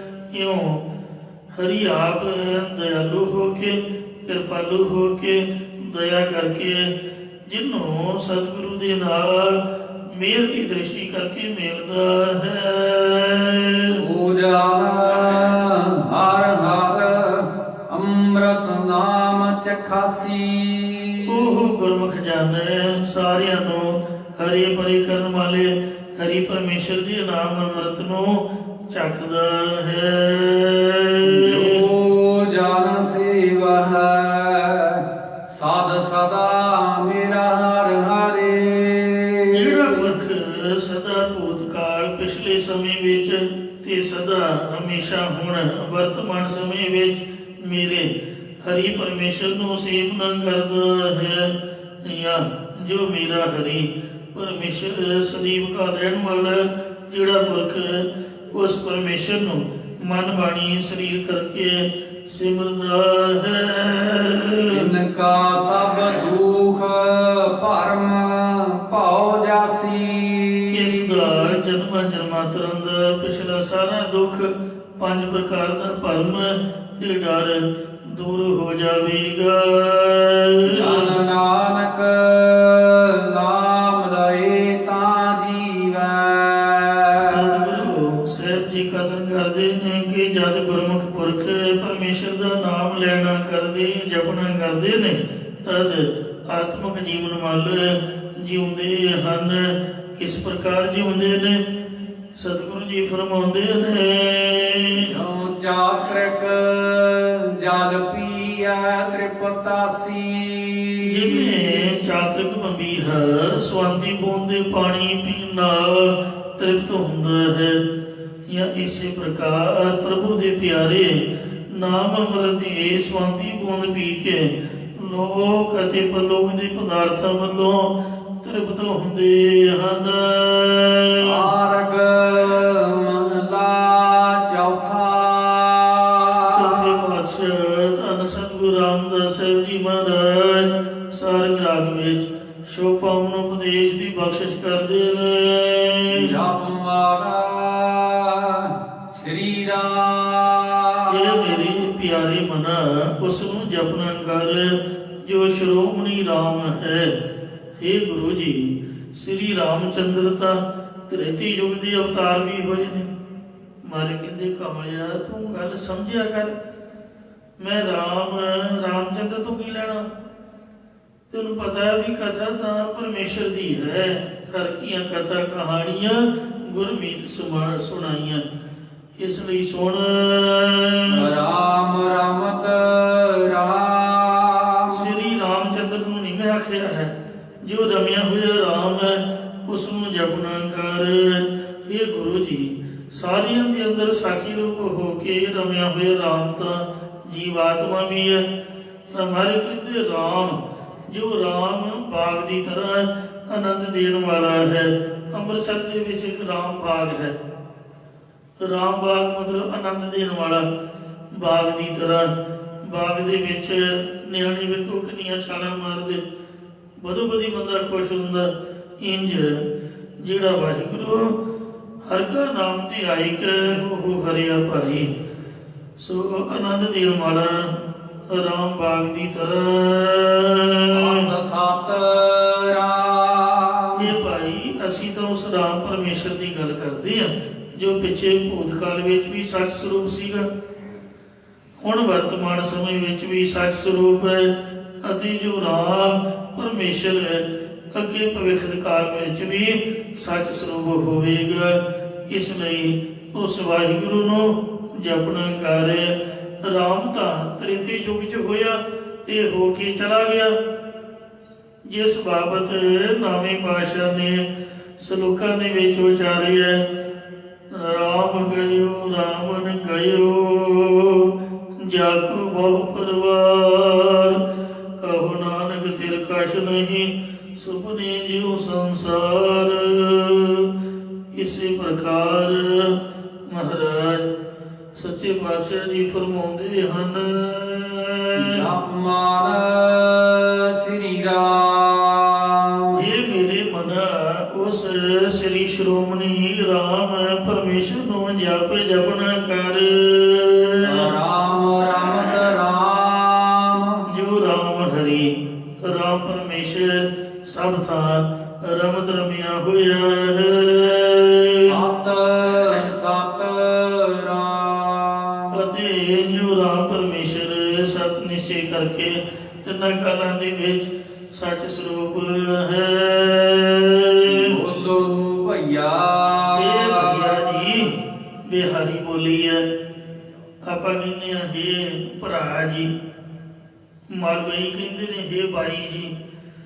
ਸੋ ਇਉਂ ਮਹਾਰਾਜ ਕਹਿੰਦੇ ਹੇ ਗੁਰਮੁਖੋ, ਇਹ ਸੰਤ ਜਨੋ, ਹੇ ਭਈਆ ਜੀ। ਸੰਤ ਰਾਮ ਰਾਮ ਉਸ ਦੀ ਜਸ ਨੂੰ ਬੋਲਣਾ ਕਰੋ ਜੋ ਸਦਾ ਰਹਿਣ ਵਾਲਾ ਰਮਿਆ ਹੋਇਆ ਰਾਮ ਪਰਮੇਸ਼ਰ ਹੈ। ਰਾਮ ਰਵ ਰਹਿਆ ਸਰਬ ਅੱਗੇ ਅਤੇ ਜੋ ਪਰਮੇਸ਼ਰ ਸਾਰੀਆਂ ਥਾਵਾਂ ਦੇ ਵਿੱਚ ਵਿਆਪਕ ਹੋ ਰਿਹਾ ਹੈ, ਜੋ ਸਰਬ ਗਿਆਤਾ ਹੈ, ਭਾਵ ਜੋ ਸਭ ਦੀ ਗਿਆਤ ਰੱਖਣ ਵਾਲਾ ਹੈ। ਵਿਸ਼ਰਾਮ ਦੇ ਕਰ ਫਰਮਾਨ ਕਰਦੇ ਨੇ। ਰਾਮ ਆਪੇ ਆਪੇ ਸਭ ਕਰਤਾ। ਇਹ ਭਾਈ ਸਾਰਿਆਂ ਦਾ ਆਤਮਾ ਰੂਪ ਹੋ ਕੇ ਆਪ ਹੀ ਰਾਮ ਪਰਮੇਸ਼ਰ ਜੀਵ ਰੂਪ ਤੇ ਆਪ ਹੀ ਈਸ਼ਵਰ ਰੂਪ ਹੈ। ਰਾਮ ਆਪੇ ਆਪ ਹੀ ਤਤ ਆਦਿਕ ਸਭਨਾਂ ਨੂੰ ਪੈਦਾ ਕਰਨੇ ਵਾਲਾ ਹੈ। ਅਤੇ ਰਾਮ ਪਰਮੇਸ਼ਰ ਆਪੇ ਆਪ ਹੀ ਚੌਹਾਂ ਯੁੱਗਾਂ ਦੇ ਵਿੱਚ ਵਿਆਪਕ ਹੈ। ਆਪ ਸਬਤ ਜਗੇ ਆਪ ਹੀ ਸਾਰੇ ਜਗਤ ਦੇ ਅੰਦਰ ਵੀ ਵਿਆਪਕ ਹੈ। ਜਿਸ ਆਪ ਕਿਰਪਾ ਕਰੇ ਮੇਰਾ ਰਾਮ ਰਾਮ। ਮੇਰਾ ਰਮਿਆ ਹੋਇਆ ਰਮੰਤੀ ਰਾਜਾ ਰੂਪ ਪਰਮੇਸ਼ਰ ਜਿਸ ਪੁਰਖ ਉਤੇ ਆਪ ਕਿਰਪਾ ਮਿਹਰ ਦੀ ਦ੍ਰਿਸ਼ਟੀ ਕਰਦਾ ਹੈ। ਰਾਮ ਰਾਏ ਜੋ ਰਾਮ ਰਾਏ ਰਾਏ ਰਾਜਾ ਰੂਪ ਰਮਿਆ ਹੋਇਆ ਪਰਮੇਸ਼ਰ ਹੈ। ਸੂਜਾਨਾ ਜਿਹਦੇ ਤੇ ਕਿਰਪਾ ਕਰਦਾ ਹੈ ਉਸ ਪੁਰਖ ਨੇ ਰਾਮ ਨਾਮ ਲਿਵ ਲਾਗੇ। ਪਰਮੇਸ਼ਰ ਦੇ ਨਾਮ ਜਪਣ ਦੇ ਵਿੱਚ ਬਿਰਤੀ ਨੂੰ ਲਗਾਉਣਾ ਕੀਤਾ ਹੈ। ਰਾਮ ਨਾਮ ਕੀ ਉਪਮਾ ਦੇਖੋ ਹਰ ਸੰਤਹੁ। ਇਹ ਹਰੀ ਪਰਮੇਸ਼ਰ ਦੇ ਸੰਤ ਜਨੋ, ਉਸ ਰਾਮ ਪਰਮੇਸ਼ਰ ਦੇ ਨਾਮ ਦੀ ਉਪਮਾ ਕਹੀਏ, ਮਹਿਮਾ ਦੇਖਣਾ ਕਰੋ। ਜੋ ਭਗਤ ਜਨਾ ਕੀ ਪਤ ਰਾਖੈ। ਜਿਹੜਾ ਇਸ ਕਲਯੁਗ ਦੇ ਸਮੇਂ ਦੇ ਵਿੱਚ ਅਤੇ ਮਹਾਰਾਜ ਕਹਿੰਦੇ ਨੇ ਵਿੱਚ ਕਾਲ ਜੁਗ ਅੱਗੇ। ਕਲਯੁਗ ਦੇ ਵਿੱਚ ਸਭ ਕੁਝ ਸੌਖਾ ਹੈ। ਪੈਸਾ ਜਿੰਨਾ ਮਰਜ਼ੀ ਕਮਾ ਲਓ, ਜੋ ਮਰਜ਼ੀ ਖਾਣਾ ਪੀਣਾ, ਪਰ ਇੱਕ ਇੱਜ਼ਤ ਬਚਾਉਣੀ ਔਖੀ ਹੈ। ਮਹਾਰਾਜ ਕਹਿੰਦੇ ਜਿਹੜਾ ਇਸ ਕਲਯੁਗ ਦੇ ਸਮੇਂ 'ਚ ਤੇ ਅੱਗੇ ਪਰਲੋਕ ਵਿੱਚ ਜਾਂ ਕਲਯੁਗ ਤੋਂ ਅਗਲੇ ਸਤਯੁਗ, ਤ੍ਰੇਤਾ, ਦੁਆਪਰ ਆਦਿ ਯੁੱਗਾਂ ਵਿੱਚ ਜਾਂ ਅਗਰੂਪ ਕਲਯੁਗ 'ਚ ਭਗਤ ਜਨਾਂ ਦੀ ਭਗਤ ਜਨਾਂ ਦੀ ਪਾਤ ਇੱਜ਼ਤ ਰੱਖਦਾ ਹੈ। ਭਗਤਾਂ ਦੀ ਸਦਾ ਤੂੰ ਰੱਖਦਾ ਹਰ ਜੀਓ, ਜੁਗ ਜੁਗ ਰੱਖਦਾ ਆਇਆ ਰਾਮ। ਪ੍ਰਹਿਲਾਦ ਜਨ ਤੁਧ ਰਾਖ ਲਏ ਹਰ ਜੀਓ, ਹਰ ਨਾਕਸ ਮਾਰ ਪਚਾਇਆ ਰਾਮ। ਭਗਤਾਂ ਕੀ ਜਾਤ ਪਾਤ ਹਰ ਨਾਮ ਹੈ। ਸੋ ਹਰ ਜੁਗ ਜੁਗ ਭਗਤੀ ਉਪਾਇਆ, ਪੈਜ ਰੱਖਦਾ ਆਇਆ ਰਾਮ ਰਾਜੇ। ਹਰ ਨਾਕਸ ਦੁਸ਼ਟ ਹਰ ਮਾਰਿਆ, ਪ੍ਰਹਿਲਾਦ ਰਾਜਾ। ਜਨ ਨਾਨਕ ਕਾ ਅੰਗ ਕੀਆ ਮੇਰਾ ਰਾਮ ਰਾਏ। ਸਤਿਗੁਰੂ ਸਾਹਿਬ ਜੀ ਕਥਨ ਕਰਦੇ ਕਿ ਮੇਰੇ ਰਾਜਾ ਰੂਪ ਰਾਮ ਪਰਮੇਸ਼ਰ ਨੇ ਜਿਸ ਪੁਰਖ ਦਾ ਪੱਖ ਕੀਤਾ ਹੈ। ਦੁਸ਼ਮਨ ਦੁਖ ਗਏ ਸਭ ਭਗੇ। ਉਸ ਦੇ ਕਾਮ ਕ੍ਰੋਧ ਰੂਪ ਦੁਸ਼ਮਨ ਵੈਰੀ ਤੇ ਆਦਿ ਵਿਆਧੀ ਉਪਾਧੀ ਰੂਪ ਸਾਰੇ ਦੁੱਖ ਭੱਜ ਗਏ। ਨਿਵਰਤ ਹੋ ਗਏ ਹਨ। ਸਾਰੰਗ ਮਹੱਲਾ ਪੰਜਵਾ। ਸਾਰੰਗ ਰਾਗ ਦੇ ਅੰਦਰ ਪੰਜਵੇਂ ਪਾਤਸ਼ਾਹ ਧੰਨ ਸਤਿਗੁਰੂ ਅਰਜਨ ਦੇਵ ਸਾਹਿਬ ਜੀ ਮਹਾਰਾਜ ਚੌਪਦੇ ਘਰ ਪਹਿਲਾ। ਚਾਰ ਚਾਰ ਪਦੀਆਂ ਵਾਲੇ ਸ਼ਬਦ ਪਹਿਲੇ ਸੁਰਤਾਲ ਦੇ ਵਿੱਚ ਉਚਾਰ ਰਹੇ ਹਨ। ਇੱਕ ਓੰਕਾਰ। ਇੱਕ ਜੋ ਅਦੁੱਤੀ ਪਰਮੇਸ਼ਰ ਹੈ, ਓੰਕਾਰ ਸਰਬ ਦਾ ਪ੍ਰਕਾਸ਼ਕ ਹੈ। ਸਤਿਗੁਰ ਪ੍ਰਸਾਦ। ਜੋ ਸਤਿਗੁਰਾਂ ਦੀ ਕਿਰਪਾ ਦੁਆਰਾ ਪ੍ਰਾਪਤ ਹੁੰਦਾ ਹੈ। ਸਤਿਗੁਰ ਮੂਰਤ ਕਉ ਬਲ ਜਾ। ਮੈਂ ਸਤਿਗੁਰਾਂ ਦੀ ਮੂਰਤ ਹਸਤੀ ਤੋਂ ਜਾਂ ਸਤਿਗੁਰਾਂ ਦੇ ਸਰੂਪ ਤੋਂ ਬਲਿਹਾਰ ਬਲਿਹਾਰ ਬਲਿਹਾਰ ਜਾਂਦਾ, ਕੁਰਬਾਨ ਜਾਂਦਾ ਹਾਂ। ਧੰਨ ਮੀਰੀ ਪੀਰੀ ਦੇ ਮਾਲਕ ਛੇਵੇਂ ਪਾਤਸ਼ਾਹ ਸ੍ਰੀ ਗੁਰੂ ਹਰਗੋਬਿੰਦ ਸਾਹਿਬ ਜੀ ਮਹਾਰਾਜ ਨਿਤ ਦੇ ਸੁਭਾਅ ਅਨੁਸਾਰ ਸਵੇਰੇ ਕੀਰਤਨ ਤੇ ਸ਼ਾਮ ਨੂੰ ਢਾਡੀ ਵਾਰਾ ਸੁਣਿਆ ਕਰਦੇ ਸਨ। ਅੰਮ੍ਰਿਤ ਵੇਲੇ 2:30 ਵਜੇ ਉੱਠ ਕੇ ਇਸ਼ਨਾਨ ਕਰਕੇ ਵਾਹਿਗੁਰੂ ਵਾਹਿਗੁਰੂ ਦਾ ਜਾਪ ਜਪਦੀਆਂ ਸ੍ਰੀ ਜਪਜੀ ਸਾਹਿਬ ਤੇ ਸ੍ਰੀ ਸੁਖਮਨੀ ਸਾਹਿਬ ਜ਼ਬਾਨੀ ਪੜ੍ਹ ਕੇ ਨਿਤਨੇਮ ਕਰਕੇ ਤਿਆਰ ਹੋ ਕੇ ਦਮਾਲੇ ਖੰਡੇ ਚੱਕਰ ਸਜਾ ਕੇ ਸੱਚਖੰਡ ਹਰਿਮੰਦਰ ਸਾਹਿਬ ਦੇ ਅੰਦਰ ਬੈਠ ਕੇ ਮੱਥਾ ਟੇਕ ਕੇ ਕੀਰਤਨ ਸੁਣਦੇ। ਆਸਾ ਦੀ ਵਾਰ ਬਾਅਦ ਵਿੱਚ ਆ ਕੇ ਸ੍ਰੀ ਅਕਾਲ ਤਖਤ ਸਾਹਿਬ ਤੇ ਸ਼ਬਦ ਦੀ ਕਥਾ ਕਰਿਆ ਕਰਦੇ। ਫਿਰ ਜਦ ਲੰਗਰ ਖੁੱਲ ਜਾਂਦਾ, ਗੁਰੂ ਜੀ ਨੂੰ ਬੇਨਤੀ ਹੁੰਦੀ, ਸੰਗਤ ਦੇ ਵਿੱਚ ਅਰਦਾਸ ਹੁੰਦੀ, ਭੋਗ ਪੈਂਦਾ, ਲੰਗਰ ਪ੍ਰਸ਼ਾਦ ਛਕ ਕੇ ਸਤਿਗੁਰੂ ਜੀ ਮਹਾਰਾਜ ਕੁਝ ਸਮਾਂ ਸੁਖਾਸਨ ਹੁੰਦੇ। ਉਸ ਤੋਂ ਉਪਰੰਤ ਸੋ ਲੋਢੇ ਵੇਲੇ ਜਲ ਪਾਣੀ ਸ਼ਰਦਾਈ ਪਾਣੀ ਆਦਿ ਛਕਾ ਕੇ ਤੇ ਸਾਧ ਸੰਗਤ ਜੀਓ ਸੈਰ ਸਪਾਟਾ ਕਰਨ ਜਾਂਦੇ। ਜੰਗਲ ਵੇਲਿਆਂ ਦੀ ਸੈਰ ਕਰਕੇ ਉਪਰੰਤ ਮੁੱਖ ਧੋ ਕੇ ਦੁਬਾਰਾ ਤੋਂ ਫਿਰ ਆ ਕੇ ਅਕਾਲ ਤਖਤ ਸਾਹਿਬ ਤੇ ਬਿਰਾਜਮਾਨ ਹੋ ਜਾਂਦੇ ਅਤੇ ਢਾਡੀ ਵਾਰਾ ਸੁਣਦਿਆ ਕਰਦੇ। ਉਪਰੰਤ ਸੋਦਰ ਦੀ ਚੌਂਕੀ ਲੱਗਦੀ, ਰਹਿਰਾਸ ਸਾਹਿਬ ਦਾ ਪਾਠ ਹੁੰਦਾ, ਅਰਦਾਸਾਂ ਕਰਕੇ ਫਿਰ ਗੁਰੂ ਸਾਹਿਬ ਜੀ ਸੁਖ ਆਸਣ ਤੇ ਆਉਂਦੇ। ਇਉਂ ਦੋਵੇਂ ਵੇਲੇ ਭਾਰੀ ਦੀਵਾਨ ਸਜਦਾ ਸੀ। ਇੱਕ ਦਿਨ ਦੀਵਾਨ ਤੋਂ ਬਾਅਦ ਗੁਰਸਿੱਖਾਂ ਦੇ ਵਿੱਚ ਸਿਦਕ ਦੇ ਵਿਚਾਰ ਚੱਲੀ ਤਾਂ ਭਾਈ ਗੁਰਦਾਸ ਜੀ ਨੇ ਸਿਦਕ ਸਾਬਤ ਰੱਖਣ ਤੇ ਉਚਾਰਨ ਕੀਤਾ, ਜੇ ਮਾਂ ਹੋਵੇ ਜਾਰਨੀ ਕਿਉ ਪੁੱਤ ਪਤਾਰੇ, ਗਾਈ ਮਾਣਕ ਨਿਗਲਿਆ ਢੇੜ ਪਾੜ ਨਾ ਮਾਰੇ, ਜੇ ਫਿਰ ਬਹੁ ਕਰ ਹੰਡਣ ਸਤ ਰਖੈ ਨਾਰੇ, ਅਮਰ ਚਲਾਵੇ ਚੰਮ ਦੇ ਚਾਕਰ ਵਿਚਾਰੇ, ਜੇ ਮਦ ਪੀਤਾ ਬਾਬਣੀ ਲੋਈ ਲੁਝਣ ਸਾਰੇ, ਜੇ ਗੁਰ ਸਾਂਗ ਵਰਤਦਾ ਸਿੱਖ ਸਿਦਕ ਨਾ ਹਾਰੇ। ਇਹ ਸੁਣ ਕੇ ਧੰਨ ਸ੍ਰੀ ਬਾਬਾ ਬੁੱਢਾ ਸਾਹਿਬ ਜੀ ਨੇ ਬਹੁਤ ਹੀ ਨਿਮਰਤਾ ਭਰੇ ਲਹਿਜੇ ਅਤੇ ਪਿਆਰ ਨਾਲ ਆਖਿਆ ਕਿ ਭਾਈ ਸਾਹਿਬ ਜੀ, ਤੁਸੀਂ ਜੋ ਇਹ ਕਥਨ ਕਰਦੇ ਪਏ ਹੋ ਕਿ ਗੁਰੂ ਦੇ ਵਰਤਾਏ ਸੰਗ ਤੇ ਸਿੱਖ ਸਿਦਕ ਨਾ ਹਾਰੇ, ਇਹ ਠੀਕ ਨਹੀਂ ਆਉਂਦੇ ਪਏ ਹੋ, ਕਿਉਂਕਿ ਖੁਦ ਮੇਰੇ ਤੇ ਭਾਣਾ ਵਾਪਰਿਆ ਹੈ। ਮੈਨੂੰ ਪਤਾ ਵੀ ਗੁਰੂ ਨਾਨਕ ਸਾਹਿਬ ਸੱਚੇ ਪਾਤਸ਼ਾਹ ਨੇ ਵੇਖੋ ਜਦ ਸਿਦਕ ਪਰਖਿਆ ਸੀਗਾ ਤੇ ਮੈਂ ਡੋਲ ਗਿਆ ਸੀਗਾ। ਸੱਚੀ ਗੱਲ ਹੈ, ਐਵੇਂ ਫੜ ਨਹੀਂ ਮਾਰਨੀ ਚਾਹੀਦੀ, ਝੂਠ ਨਹੀਂ ਬੋਲਣਾ ਚਾਹੀਦਾ ਵੀ ਮੈਂ ਤਾਂ ਸਥਿਰ ਨਹੀਂ ਸੀ ਰਹਿ ਸਕਿਆ ਜੀ।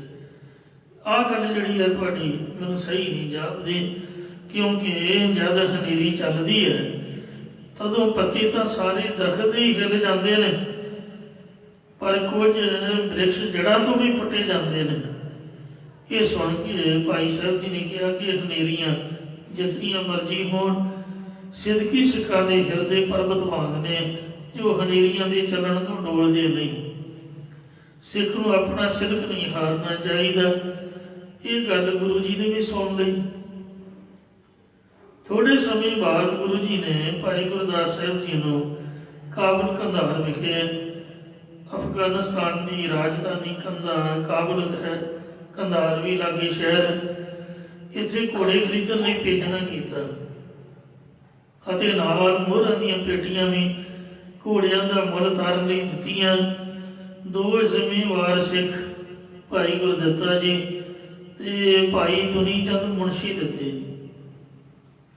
ਭਾਈ ਗੁਰਦਾਸ ਜੀ ਨੂੰ ਇਹ ਨਾ ਪਤਾ ਚੱਲਿਆ ਕਿ ਘੋੜਿਆਂ ਦੇ ਬਹਾਨੇ ਗੁਰੂ ਜੀ ਸਿਦਕ ਪਰਖਣ ਲੱਗੇ ਹਨ, ਕਿਉਂਕਿ ਜਦ ਪੇਪਰ ਦੇ ਵਿੱਚ ਸਵਾਲ ਆਉਂਦਾ ਹੈ, ਭਾਵੇਂ ਟੀਚਰ ਹੀ ਭਾਵੇਂ ਉਹ ਦੱਸ ਕੇ ਨਹੀਂ ਪਾਉਂਦਾ, ਵੇਖਣ ਤੋਂ ਹੀ ਪਤਾ ਲੱਗਦਾ। ਗੁਰੂ ਜੀ ਨੇ ਭਾਈ ਸਾਹਿਬ ਜੀ ਦਾ ਹੰਕਾਰ ਵਾਲਾ ਬਚਨ ਸੁਣ ਕੇ ਇਸ ਦਾ ਉੱਤਰ ਅਤੇ ਨਿਮਰਤਾ ਵਾਲੇ ਸਿੱਧਕੀ ਸਿੱਖਾਂ ਦੇ ਸਿਦਕ ਦਾ ਨਮੂਨਾ ਦਿਖਾਉਣ ਲਈ ਇਹ ਸਾਰੀ ਖੇਡ ਰਚੀ। ਪਿਸ਼ੌਰ ਪਹੁੰਚਣ ਤੇ ਭਾਈ ਧੁਨੀ ਚੰਦ ਮੁਨਸ਼ੀ ਦੇ ਉੱਥੋਂ ਸਤਕੂਕੋ ਪਿੰਡ ਵਿੱਚੋਂ ਇਹਨਾਂ ਦੇ ਭਰਾ ਨੇ ਆ ਕੇ ਖਬਰ ਦਿੱਤੀ ਕਿ ਤੇਰੀ ਸਿੱਖਣੀ ਸਖਤ ਬਿਮਾਰ ਹੈ, ਹੁਣੇ ਹੀ ਨਾਲ ਚੱਲ। ਤਾਂ ਭਾਈ ਸਾਹਿਬ ਜੀ ਨੇ ਉੱਤਰ ਦਿੱਤਾ ਕਿ ਜਿਸ ਕਾਰਜ ਲਈ ਮੈਨੂੰ ਗੁਰੂ ਜੀ ਨੇ ਭੇਜਿਆ ਉਹ ਪੂਰਾ ਕਰੇ ਤੋਂ ਬਿਨਾਂ ਮੈਂ ਘਰ ਨਹੀਂ ਜਾ ਸਕਦਾ। ਦੁੱਖ ਸੁੱਖ ਕਰਮਾਂ ਦੇ ਅਨੁਸਾਰ ਹੋਇਆ ਕਰਦੇ ਨੇ। ਤਵਾਰੀਖ ਦੇ ਹਵਾਲੇ ਅਨੁਸਾਰ ਦੂਸਰੇ ਦਿਨ ਹੋਰ ਸੰਬੰਧੀ ਨੇ ਆ ਕੇ ਕਿਹਾ ਕਿ ਹੇ ਧੁਨੀ ਚੰਦ, ਤੇਰਾ ਇਕਲੌਤਾ ਜਵਾਨ ਪੁੱਤਰ ਪਠਾਨਾਂ ਨੇ ਮਾਰ ਸੁੱਟਿਆ ਹੈ। ਉਸ ਦਾ ਮਰਨਾ ਸੁਣ ਕੇ ਤੇਰੀ ਬਿਮਾਰ ਇਸਤਰੀ ਮਰ ਗਈ ਹੈ। ਭਾਈ ਗੁਰਦਾਸ ਜੀ ਨੇ ਵੀ ਜਾਣ ਨੂੰ ਕਿਹਾ, ਪਰ ਧੁਨੀ ਚੰਦ ਨੂੰ ਕੁਛ ਵੀ ਅਸਰ ਨਾ ਹੋਇਆ। ਕਹਿਣ ਲੱਗਾ ਮੇਰੇ ਗੁਰੂ ਦਾ ਹੁਕਮ 1 ਨੰਬਰ ਤੇ ਹੈ, ਪਰਿਵਾਰ ਮੇਰਾ 2 ਨੰਬਰ ਤੇ ਹੈ। ਉਹਨੇ ਭਾਣਾ ਮੰਨਦਿਆਂ ਹੋਇਆ ਸਿਦਕ ਨਹੀਂ ਹਾਰਿਆ। ਆਖਿਆ ਮਰਨ ਵਾਲਾ ਤਾਂ ਮਰ ਗਿਆ। ਉਹਦੇ ਧੌਂਕੇ ਨਾਲ ਸਿੰਘਣੀ ਵੀ ਚੜੀ ਗਈ ਤੇ ਹੁਣ ਮੈਂ ਕਿਉਂ ਆਪਦਾ ਕੰਮ ਛੱਡਾਂ, ਮੈਂ ਸੇਵਾ ਛੱਡਾਂ। ਜਦ ਗੁਰੂ ਜੀ ਦੀ ਸੇਵਾ ਹੋ ਜਾਏਗੀ ਤਾਂ ਮੈਂ ਉੱਥੇ ਪਹੁੰਚਾਂਗਾ। ਉਹਨਾਂ ਨੇ ਕਿਹਾ ਕਿ ਜੋ ਕੁਝ ਹੋ ਰਿਹਾ ਉਹ ਭਾਣੇ 'ਚ ਹੋ ਰਿਹਾ, ਜੰਮਣ ਮਰਨਾ ਹੁਕਮ ਹੈ, ਭਾਣੇ ਆਵੇ ਜਾਏ। ਭਾਈ ਧੁਨੀ ਚੰਦ ਜੀ ਮੁਨਸ਼ੀ ਕਹਿੰਦੇ ਤੁਸੀਂ ਚੱਲ ਕੇ ਉਹਨਾਂ ਦਾ ਸੰਸਕਾਰ ਕਰ ਦਿਓ, ਪਰ ਮੈਂ ਗੁਰੂ ਦੇ ਕੰਮ ਨੂੰ ਅਧੂਰਾ ਛੱਡ ਕੇ ਨਹੀਂ ਜਾ ਸਕਦਾ। ਇੱਥੋਂ ਭਾਈ ਗੁਰਦਾਸ ਜੀ ਨਾਲ ਹੀ ਸਿੱਖ ਕਾਬਲ ਪਹੁੰਚੇ, ਜਿੱਥੇ ਇਹਨਾਂ ਨੇ ਕੀਮਤੀ ਘੋੜੇ ਪਸੰਦ ਕੀਤੇ ਅਤੇ ਵਪਾਰੀ ਨੂੰ ਕਿਹਾ ਕਿ ਘੋੜੇ ਸਾਨੂੰ ਪਸੰਦ ਨੇ, ਪਰ ਅਸੀਂ ਅੰਮ੍ਰਿਤਸਰ ਸਾਹਿਬ ਸਤਿਗੁਰੂ ਜੀ ਕੋਲ ਭੇਜਾਂਗੇ। ਜੇਕਰ ਗੁਰੂ ਜੀ ਨੇ ਘੋੜੇ ਪਸੰਦ ਕਰਕੇ ਰੱਖ ਲਏ ਤਾਂ ਤੂੰ ਆਪਣੀ ਪੂਰੀ ਕੀਮਤ ਸਾਡੇ ਕੋਲੋਂ ਵਸੂਲ ਕਰ ਲਵੀਂ, ਅਸੀਂ ਤੇਰੇ ਕੋਲ ਇੱਥੇ ਹੀ ਹਾਂ।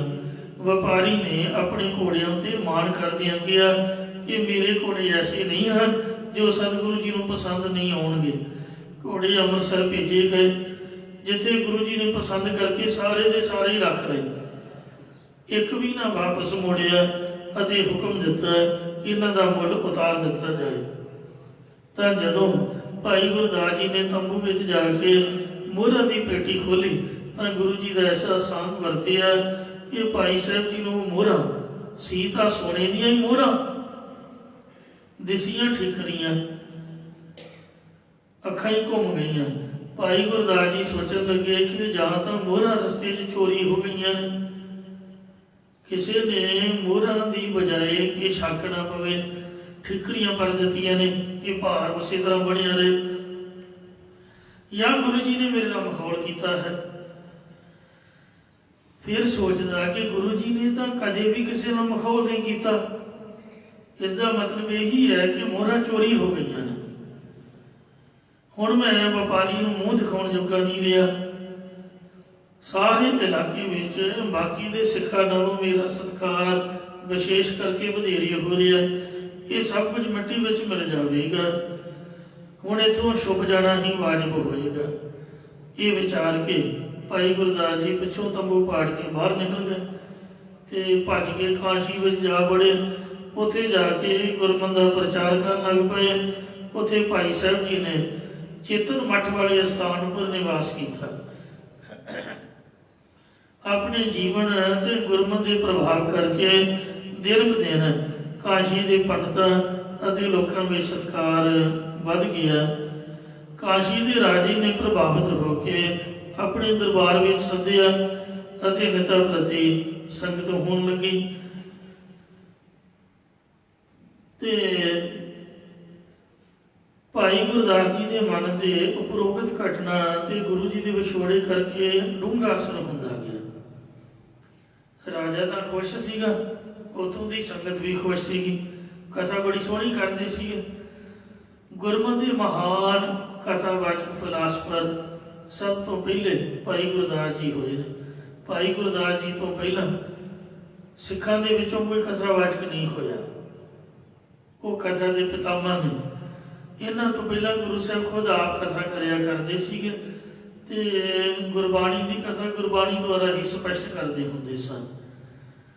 ਇਉਂ ਭਾਈ ਗੁਰਦਾਸ ਜੀ ਨੂੰ ਬਹੁਤ ਭਾਰੀ ਗੁਰੂ ਘਰ ਦੇ ਵਿੱਚ ਮਾਣ ਹੈ, ਸਤਿਕਾਰ ਹੈ ਇਹਨਾਂ ਦਾ।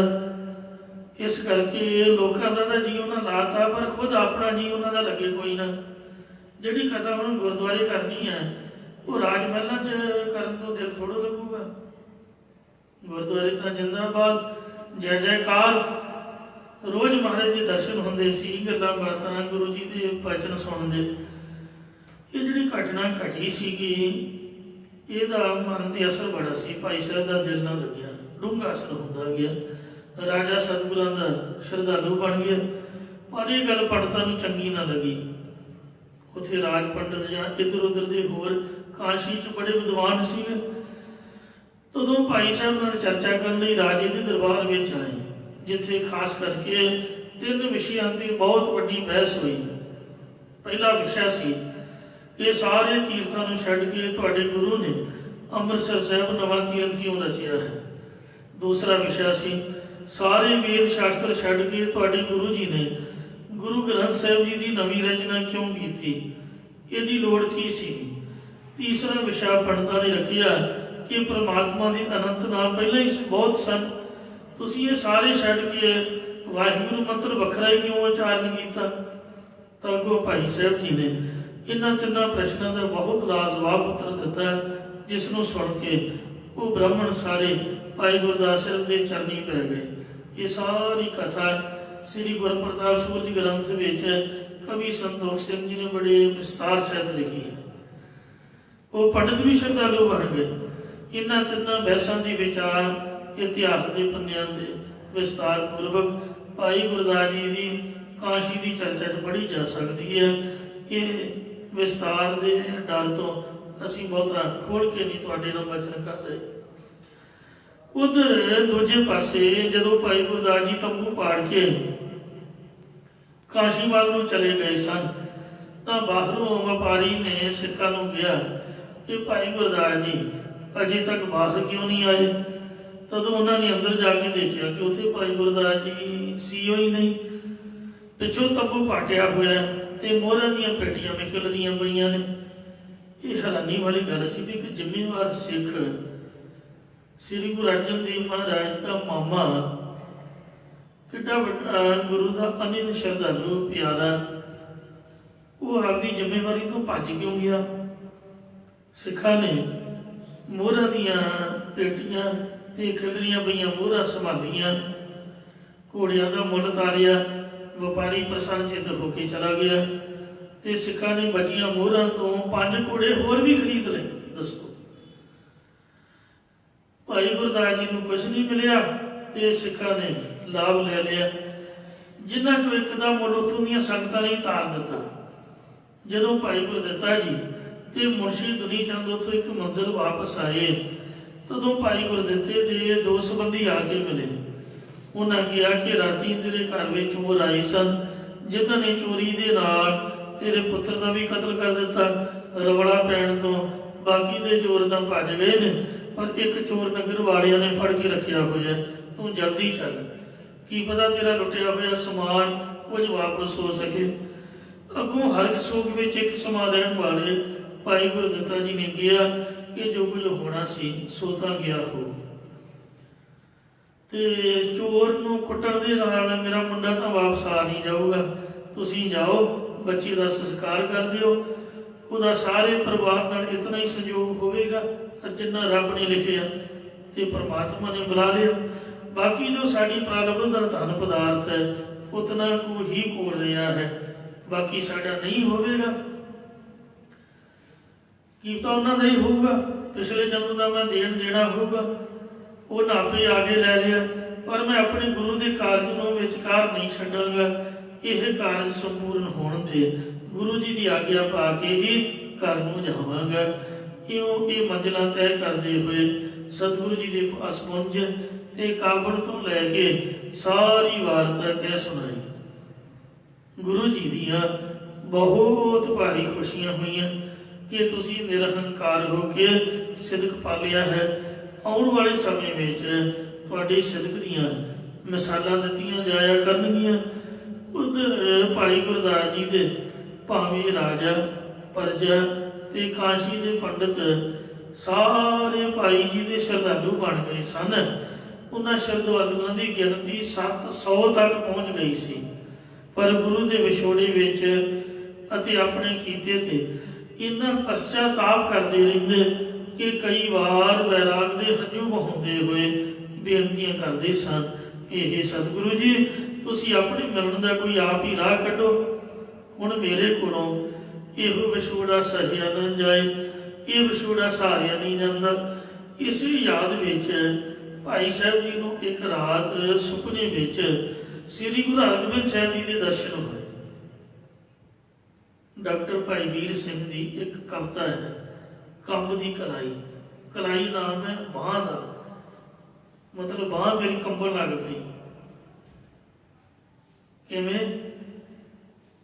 ਸੋ ਸੁਪਨੇ ਵਿੱਚ ਤੁਸੀਂ ਮਿਲੇ ਸਾਨੂੰ, ਅਸੀਂ ਧਾਗਲ ਵਖੜੀ ਪਾਈ, ਨਿਰਾ ਨੂਰ ਤੁਸੀਂ ਹੱਥ ਨਾ ਆਏ, ਸਾਡੀ ਕੰਬਦੀ ਰਹੀ ਕਲਾਈ। ਭਾਈ ਵੀਰ ਸਿੰਘ ਜੀ ਜਿਹੜੇ ਡਾਕਟਰੇਟ ਦੀ ਡਿਗਰੀ ਵਾਲੇ PhD ਹੋਲਡਰ ਸਨ, ਗੁਰਮਤਿ ਦੇ ਮਹਾਨ ਫਿਲਾਸਫਰ, ਪੰਜਾਬੀ ਤੇ ਸਭ ਤੋਂ ਪਹਿਲੇ ਔਰ ਆਲਾ ਕਿਸਮ ਦੇ ਸਾਹਿਤਕਾਰ ਸਨ, ਜਿਨ੍ਹਾਂ ਨੇ ਆਪ ਦੀ ਕਲਮ ਨਾਲ ਪੰਜਾਬੀ ਸਾਹਿਤ ਦੀ ਇੰਨੀ ਸੇਵਾ ਕੀਤੀ ਜਿਹੜੀ ਕਥਨ ਤੇ ਕਹਿਣ ਤੋਂ ਪਰੇ ਹੈ। ਕਈ ਤਾਂ ਛਪ ਗਈਆਂ ਰਚਨਾਵਾਂ ਤੇ ਕਈ ਉਹਨਾਂ ਦੀਆਂ ਰਚਨਾਵਾਂ ਮੈਂ ਉਹਨਾਂ ਦੇ ਘਰ ਲਾਲਸ ਰੋਡ ਤੇ ਕੀਰਤਨ ਸਿੱਖਣ ਜਾਂਦਾ ਹੁੰਦਾ ਸੀਗਾ ਤੇ ਉਹਨਾਂ ਦੇ ਘਰੋਂ ਕੋਈ ਮਾਤਾ ਨੇ ਮੈਨੂੰ ਉਹਨਾਂ ਦਾ ਕੋਈ ਸੁਪਨਾ ਜਾਂ ਕੋਈ ਹੋਰ ਰਚਨਾ ਸੀ, ਮੈਨੂੰ ਪੜ੍ਹਾਈ ਬੜੀ ਅੱਛੀ ਲੱਗੀ। ਉਹਨਾਂ ਦੀ ਕਲਮ 'ਚ ਬੜੀ ਤਾਕਤ ਆ। ਉਹ ਬ੍ਰਹਮ ਗਿਆਨੀ ਹੋਏ ਨੇ, ਜਿਹੜੇ ਪੜ੍ਹੇ ਲਿਖੇ ਨੇ ਵਿਦਵਾਨ। ਅੱਜ ਕੱਲ੍ਹ ਮਿਸ਼ਨਰੀ ਕਾਲਜ ਵਾਲੇ ਉਹ ਤਾਂ ਨਿਤਨੇਮ ਨਹੀਂ ਨਿਕੰਮੇ, ਮੇਰੇ ਵਰਗੇ ਤਾਂ ਕਈ ਨਹਾਉਂਦੇ ਵੀ ਨਹੀਂ। ਜਪਜੀ ਸਾਹਿਬ ਦਾ ਕੀ ਕਰਨਾ? ਅਗੇ ਜੀ ਬਸ ਬਾਣੀ ਤਾਂ ਕਹਿੰਦੀ ਜੀਵਨ ਬਣਾਓ, ਮਤਲਬ ਗੁਣ ਧਾਰਨ ਕਰੋ। ਬੰਦਾ ਪੁੱਛੇ ਗੁਣ ਤੁਹਾਡੇ ਘਰੋਂ ਹੀ ਮਿਲ ਜਾਣਗੇ? ਪਾਠ ਤੁਸੀਂ ਕਰਨਾ ਕੋਈ ਨਹੀਂ, ਨਾ ਖੰਡ ਪਾਠ ਨਾ ਸਹਿਜ ਪਾਠ, ਲਾਗੂ ਨਹੀਂ ਲੰਘਣਾ। ਨਿਤਨੇਮ ਦਾ ਗੁਟਕਾ ਨਹੀਂ ਪੜ੍ਹਨਾ, ਫਿਰ ਗੁਣ ਆਉਣਗੇ ਕਿੱਥੋਂ? ਭਾਈ ਵੀਰ ਸਿੰਘ ਜੀ ਇਹੋ ਜਿਹੇ ਵਿਦਵਾਨ ਹੋਏ ਨੇ। ਵਿਦਵਤਾ ਵਾਲਾ ਬੰਦਾ ਨਿਤਨੇਮ ਛੱਡ ਦਿੰਦਾ ਹੈ, ਮਾਫ ਕਰਨਾ। ਕੋਈ ਹੈ ਲਾਗੀ ਢਾਡੀ ਪ੍ਰਚਾਰਕ ਜਿਹੜਾ ਨਿਤਨੇਮ ਕਰਦਾ ਹੋਊਗਾ, ਨਹੀਂ ਤੇ ਰੱਬ ਹੀ ਰੱਖਾ। ਕਈ ਤਾਂ ਨਸ਼ੇ ਪੱਤੇ ਵੀ ਵਰਤਦੇ ਨੇ, ਗਲਾ ਨਹੀਂ ਕਰਦਾ ਇਹ ਜੀ। ਮੈਨੂੰ ਕਈਆਂ ਨੇ ਕਿਹਾ ਵੀ ਥੋੜੀ ਜਿਹੀ ਗੋਲੀ ਖਾ ਲਓ, ਹੈ ਤੋਤੇ ਵਾਂਗ ਆਵਾਜ਼ ਨਿਕਲੂਗੀ। ਮੈਂ ਕਿਹਾ ਵੀ ਸਤਿ ਸ੍ਰੀ ਅਕਾਲ।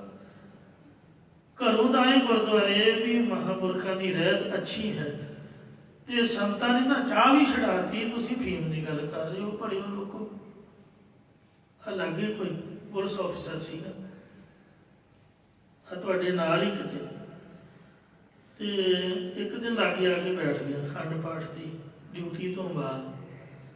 ਕਹਿੰਦਾ ਜੀ ਕੋਈ ਖੁਰਾਕ ਲੋ ਖਾਂਦੇ ਹੋ? ਮੈਨੂੰ ਸਮਝ ਨਾ ਆਏ। ਮੈਂ ਕਿਹਾ ਤੁਹਾਡੇ ਸਾਹਮਣੇ ਦੁੱਧ ਤਾਂ ਪੀਵੀ ਦਾ, ਦੇਸੀ ਘਿਓ ਨਾਲ ਰੋਟੀ ਖਾਈ ਦੀ ਹੈ। ਵੀ ਪੁੱਛਣ ਦਾ ਮਤਲਬ ਕੀ ਹੋਇਆ? ਉਹ ਨਹੀਂ, ਮੈਨੂੰ ਸਮਝ ਨਾ ਆਏ, ਕਿਉਂਕਿ ਬੋਲੀ ਆਪੋ ਆਪਣੀ ਹੈ। ਗੁਰਦੁਆਰੇ ਦੀ ਬੋਲੀ ਹੋਰ ਹੈ, ਦੂਜਿਆਂ ਦੀ ਬੋਲੀ ਹੋਰ ਹੈ। ਉਹ ਜਦੋਂ ਸਮਝ ਆਈ, ਕਹਿੰਦੇ ਮੈਂ ਆਫੀਸਰ ਹਾਂ 17 ਸੈਕਟਰ 'ਚ, ਤੇ ਵਿਗੜਿਆਂ ਨੂੰ ਕਾਬੂ ਕਰਕੇ ਮਾਲ ਮੱਤਾ ਸਾਡੇ ਕੋਲ ਬਹੁਤ ਹੁੰਦਾ, ਵੀ ਜੇ ਥੋੜ੍ਹਾ ਬਹੁਤਾ ਲੈਣਾ ਤੇ ਦੱਸੋ। ਉਹ ਮੈਨੂੰ ਫਿਰ ਸਮਝ ਆਈ ਵੀ ਗੱਲ ਫੀਮ ਦੀ ਕਰ ਰਿਹਾ। ਕਹਿੰਦੀ 1 ਨੰਬਰ ਦੀ ਹੁੰਦੀ ਹੈ ਵੀ ਦੱਸ ਦਿਓ। ਮੈਂ ਕਿਹਾ ਜੀ ਨਹੀਂ, ਹੱਥ ਜੋੜੇ ਵੀ ਆਪਾਂ ਨਹੀਂ ਇਹ ਕੁਛ ਵਰਤਦੇ। ਸੰਤਾਂ ਨੇ ਤਾਂ ਇਹ ਸਿੱਖਿਆ ਦਿੱਤੀ ਵੀ ਚਾਹ ਵੀ ਨਹੀਂ ਪੀਣੀ। ਮਾਈਆਂ ਪੁੱਛਦੀਆਂ ਵੀ ਬਾਬਾ ਜੀ ਕਿਹੜੇ ਕਿਹੜੇ ਟਾਈਮ ਦੇ ਕਿਵੇਂ ਕਿਵੇਂ ਚਾਹ ਪਾਣੀ ਆਖਿਆ। ਮਾਤਾ ਜੀ ਸੌਂ ਜਾਓ। ਜਿੱਥੇ ਸਿੰਘਾਂ ਦਾ ਪਾਠ ਹੁੰਦਾ ਵੀ ਚੁੱਪ ਕਰਕੇ ਆਰਾਮ ਕਰੋ, ਸਵੇਰੇ ਉੱਠ ਆਪਦੇ ਟਾਈਮ ਕਿਸੇ ਚਾਹ ਨਹੀਂ ਪੀਣੀ।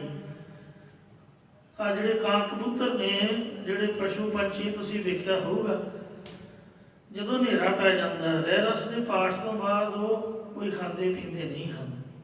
ਜਿਹੜਾ ਕੁਝ ਖਾਣਾ ਪੀਣਾ ਉਹ ਦਿਨੇ ਖਾ ਲੈਣਾ ਸੂਰਜ ਦੇ ਚਾਨਣ ਦੇ ਵਿੱਚ ਹੀ। ਮਤਲਬ ਸੂਰਜ ਅਸਤ ਹੋਣ ਤੋਂ ਬਾਅਦ ਰਹਿ ਰਸ ਦੇ ਪਾਠ ਤੋਂ ਬਾਅਦ ਜਿੰਨਾ ਚਿਰ ਚਾਨਣ ਹੈ ਚਾਨਣ 'ਚ ਖਾਣਾ। ਪੁਰਾਣਾ ਟਾਈਮ ਸੀਗਾ, ਪਿੰਡਾਂ 'ਚ ਸਾਡੇ ਕੋਠੇ ਹੁੰਦੇ, ਉਹ ਲਾਈਟ ਕਦੀ ਨਿੰਮ ਹੁੰਦੀ ਕਦੀ ਤੇਜ਼ ਹੁੰਦੀ, ਬਿਜਲੀ ਤਾਂ ਆਉਂਦੀ ਨਹੀਂ ਸੀਗੀ। ਕਹਿਣਾ ਨਿਆਣੇ ਹੁਣੇ ਰੋਟੀਆਂ ਖਾ ਲਓ, ਲਾਈਟ ਦਾ ਕੀ ਪਤਾ। ਤੇ ਅੱਜ ਕੱਲ੍ਹ ਅੱਧੀ ਦੀ ਰਾਤ ਜਿਹੜਾ 1 ਵਜੇ ਖਾਊਗਾ ਦੱਸੋ ਸਵੇਰੇ ਕੀ ਉੱਠੂਗਾ। ਆ ਡੰਗਰਾਂ ਨੂੰ ਤੁਸੀਂ ਵੇਖ ਲਓ, ਮੂੰਹ ਤਾਂ ਮਾਰਨਗੇ, ਗਾਲੀ ਕਰਨਗੇ, ਤੇ ਪਰ ਖੁਰਲੀ 'ਚ ਮੂੰਹ ਨਹੀਂ ਪਾਉਣਗੇ। ਤੇ ਇਸ ਵਾਸਤੇ ਇੱਕ ਬੰਦਾ ਹੀ ਇਹੋ ਜਿਹਾ ਜਿਹੜਾ ਰਾਤ ਵੀ ਨਹੀਂ ਟਿਕਦਾ ਤੇ ਦਿਨੇ ਵੀ ਨਹੀਂ ਟਿਕਦਾ। ਜੋ ਮਰਜ਼ੀ ਦੇਈ ਜਾਓ, ਕਦੇ ਨਾ ਨਹੀਂ ਕਰਨੀ। ਤੇ ਇਸ ਵਾਸਤੇ ਮਹਾਰਾਜ ਸਾਹਿਬ ਸੱਚੇ ਪਾਤਸ਼ਾਹ ਜੀ ਕਿਰਪਾ ਕਰਨ। ਗੁਰੂ ਘਰ ਦੇ ਵਿੱਚ ਇਹਨਾਂ ਚੀਜ਼ਾਂ ਦੀ ਮਨਾਹੀ ਕੀਤੀ ਹੋਈ ਹੈ। ਸਤਿਗੁਰੂ ਦੀ ਕਿਰਪਾ ਹੋਵੇ ਜਿਸ ਦੇ ਨਾਲ ਸਾਡੀ ਮਰਜ਼ਾਦਾ ਵੀ ਰਹੇ ਤੇ ਬਾਣੀ ਦੇ ਧਾਰਨੀ ਵੀ ਹੋਈ ਹੈ। ਰਹਿਤ ਪਿਆਰੀ ਮੁਝ ਕੋ ਸਿੱਖ ਪਿਆਰਾ ਨਾਹੇ, ਸਿੱਖ ਪਿਆਰਾ ਨਾਹੇ ਮਮ ਰਹਿਤ ਪਿਆਰੀ ਆਏ। ਵਿਦਿਆ ਹੀ ਨਹੀਂ ਆਉਂਦੀ ਵੀ ਗਾਤਰਾ ਲਾ ਦਿਓ ਜਾਂ ਕੰਘਾ ਨਾ ਰੱਖੋ। ਸੋ ਵਿਦਵਾਨ ਬਣ ਕੇ ਗੁਰਮਤਿ ਦੀ ਸਿੱਖਿਆ ਧਾਰਨ ਕਰਕੇ ਮਰਜ਼ਾਦਾ ਦੇ ਵਿੱਚ ਗੁਰੂ ਗੋਬਿੰਦ ਸਿੰਘ ਜੀ ਵੀ ਵਿਚਰਦੇ ਰਹੇ। ਸਾਰੇ ਗੁਰੂ ਸਾਹਿਬਾਨ ਸੰਤ ਭਗਤ ਗੁਰਮੁਖ ਰੱਬ ਦੇ ਪਿਆਰ ਵਾਲੇ ਮਰਜ਼ਾਦਾ 'ਚ ਰਹੇ। ਇਸ ਲਈ ਮਰਜ਼ਾਦਾ ਤਿਆਗਣ ਦਾ ਹੁਕਮ ਨਹੀਂ ਹੈ। ਡਾਕਟਰ ਭਾਈ ਵੀਰ ਸਿੰਘ ਸਾਹਿਬ, ਮੈਂ ਉਹਨਾਂ ਦੀ ਮਹਿਮਾ ਕਰ ਰਿਹਾ ਸੀਗਾ। ਭਾਈ ਵੀਰ ਸਿੰਘ ਜੀ ਸਾਧ ਸੰਗਤ ਜੀ ਲਿਖਾਰੀ ਸੀਗੇ ਤੇ ਛਾਪਕ ਸਨ, ਪਰ ਉਹ ਨਿਤਨੇਮੀ ਤੇ ਨਾਮ ਸਿਮਰਨ ਦੇ ਅਭਿਆਸੀ ਤੇ ਭਜਨ ਬੰਦਗੀ ਵਾਲੇ, ਮਾਲਾ ਫੇਰਨ ਵਾਲੇ ਸੰਤ ਮਹਾਂਪੁਰਖਾਂ ਦੀ ਅਵਸਥਾ ਵਾਲੇ ਸਨ, ਜਿਨ੍ਹਾਂ ਨੇ ਸਵਾਸ ਸਵਾਸ ਨਾਮ ਜਪਿਆ। ਔਰ ਜੋ ਉਹਨਾਂ ਦੀ ਲੇਖਣੀ, ਉਹਨਾਂ ਦੇ ਵਿੱਚੋਂ ਤੁਸੀਂ ਵਿਜੈ ਸਿੰਘ ਜਾਂ ਸੁੰਦਰੀ ਜਾਂ ਜਿਹੜੀਆਂ ਹੋਰ ਲਿਖਤਾਂ ਨੇ, ਉਹਨਾਂ ਵਿੱਚੋਂ ਪ੍ਰਭੂ ਪਿਆਰ ਦੀ ਝਲਕ ਵੇਖ ਸਕਦੇ ਹੋ। ਸੋ ਇਹਨਾਂ ਵਚਨਾਂ ਦੇ ਨਾਲ ਹੀ ਮੈਂ ਇੱਥੇ ਫਤਿਹ ਅਰਜ਼ ਕਰਦਾ, ਕਿਉਂਕਿ ਸਾਖੀ ਲੰਮੇਰੀ ਹੈ ਤੇ ਜਿਹੜਾ ਸ਼ਬਦ ਹੈ ਉਹਦੇ ਨਾਲ ਹੀ ਸਾਖੀ ਰਿਲੇਟਡ ਹੈ। ਬਾਕੀ ਦੀ ਵਿਚਾਰ ਇਹਨੂੰ ਹੀ ਲੜੀਵਾਰ ਕਹਿੰਦੇ ਨੇ। ਇੱਥੇ ਹੀ ਵਿਸ਼ਰਾਮ ਦਿੰਦੇ ਆ। ਇੱਥੋਂ ਹੀ ਜਿੱਥੋਂ ਲੜੀ ਆਪਾਂ ਨੇ ਵਿਸ਼ਰਾਮ ਦਿੱਤੀ ਹੈ, ਕੱਲ ਨੂੰ ਪ੍ਰਾਰੰਭ ਕਰਾਂਗੇ। ਭਾਈ ਗੁਰਦਾਸ ਸਾਹਿਬ ਜੀ ਨੂੰ ਸੁਪਨਾ ਆਇਆ। ਸੁਪਨੇ ਤੋਂ ਮੈਂ ਵਚਨ ਸੁਣਾ ਰਿਹਾ ਸੀਗਾ ਕਿ ਭਾਈ ਵੀਰ ਸਿੰਘ ਸਾਹਿਬ ਨੇ ਉਹ ਕੰਮ ਦੀ ਕਲਾਈ ਦੇ ਵਿੱਚ ਵਚਨ ਲਿਖਿਆ ਕਿ ਸੁਪਨੇ ਵਿੱਚ ਤੁਸੀਂ ਮਿਲੇ ਸਾਨੂੰ, ਅਸੀਂ ਤਾਕਲ ਵਖੜੀ ਪਾਈ, ਨਿਰਾ ਨੂਰ ਤੁਸੀਂ ਨਜ਼ਰ ਨਾ ਆਏ, ਸਾਡੀ ਕੰਮ ਦੀ ਰਹੀ ਕਲਾਈ। ਸੁਪਨੇ ਵਿੱਚ ਭਾਈ ਵੀਰ ਸਿੰਘ ਨੂੰ ਵਾਹਿਗੁਰੂ ਜੀ ਦੇ ਦਰਸ਼ਨ ਹੋਏ। ਜਦੋਂ ਪਕੜਨ ਲੱਗੇ ਤਾਂ ਹੱਥ ਹਵਾ ਦੇ ਵਿੱਚੋਂ ਖਾਲੀ ਨਿਕਲ ਗਿਆ, ਝਟਕਾ ਲੱਗਾ ਤੇ ਉਹ ਬਾਂਹ ਕੰਬਦੀ ਰਹਿ ਗਈ। ਇੰਨੇ ਚਿਰ ਨੂੰ ਜਾਗ ਆ ਗਈ। ਬਿਲਕੁਲ ਇਸੇ ਤਰ੍ਹਾਂ ਹੀ ਭਾਈ ਗੁਰਦਾਸ ਸਾਹਿਬ ਜੀ ਪਿਆਰ ਦੀ ਬੋਲੀ ਵਿੱਚ ਮਹਾਰਾਜ ਨੂੰ ਯਾਦ ਕਰ ਰਹੇ ਨੇ। ਇਹ ਤੋਂ ਅੱਗੇ ਕੱਲ ਨੂੰ ਬਚਨ ਸੁਣਾਵਾਂਗੇ ਜੀ। ਭੁੱਲ ਚੁੱਕੇ ਮੈਂ ਕਰੋ, ਅੱਗੇ ਤੋਂ ਸਮਤ ਬਖਸ਼ੋ। ਮੂਰਤ ਕਾ ਬਲ ਜਾਓ, ਅੰਤਰ ਪਿਆਸ ਚਾਤਰਕ ਜਿਉ ਜਲ ਕੀ, ਸਫਲ ਦਰਸ਼ਨ ਕਦ ਪਾਓ। ਵਾਹਿਗੁਰੂ ਜੀ ਕਾ ਖਾਲਸਾ, ਵਾਹਿਗੁਰੂ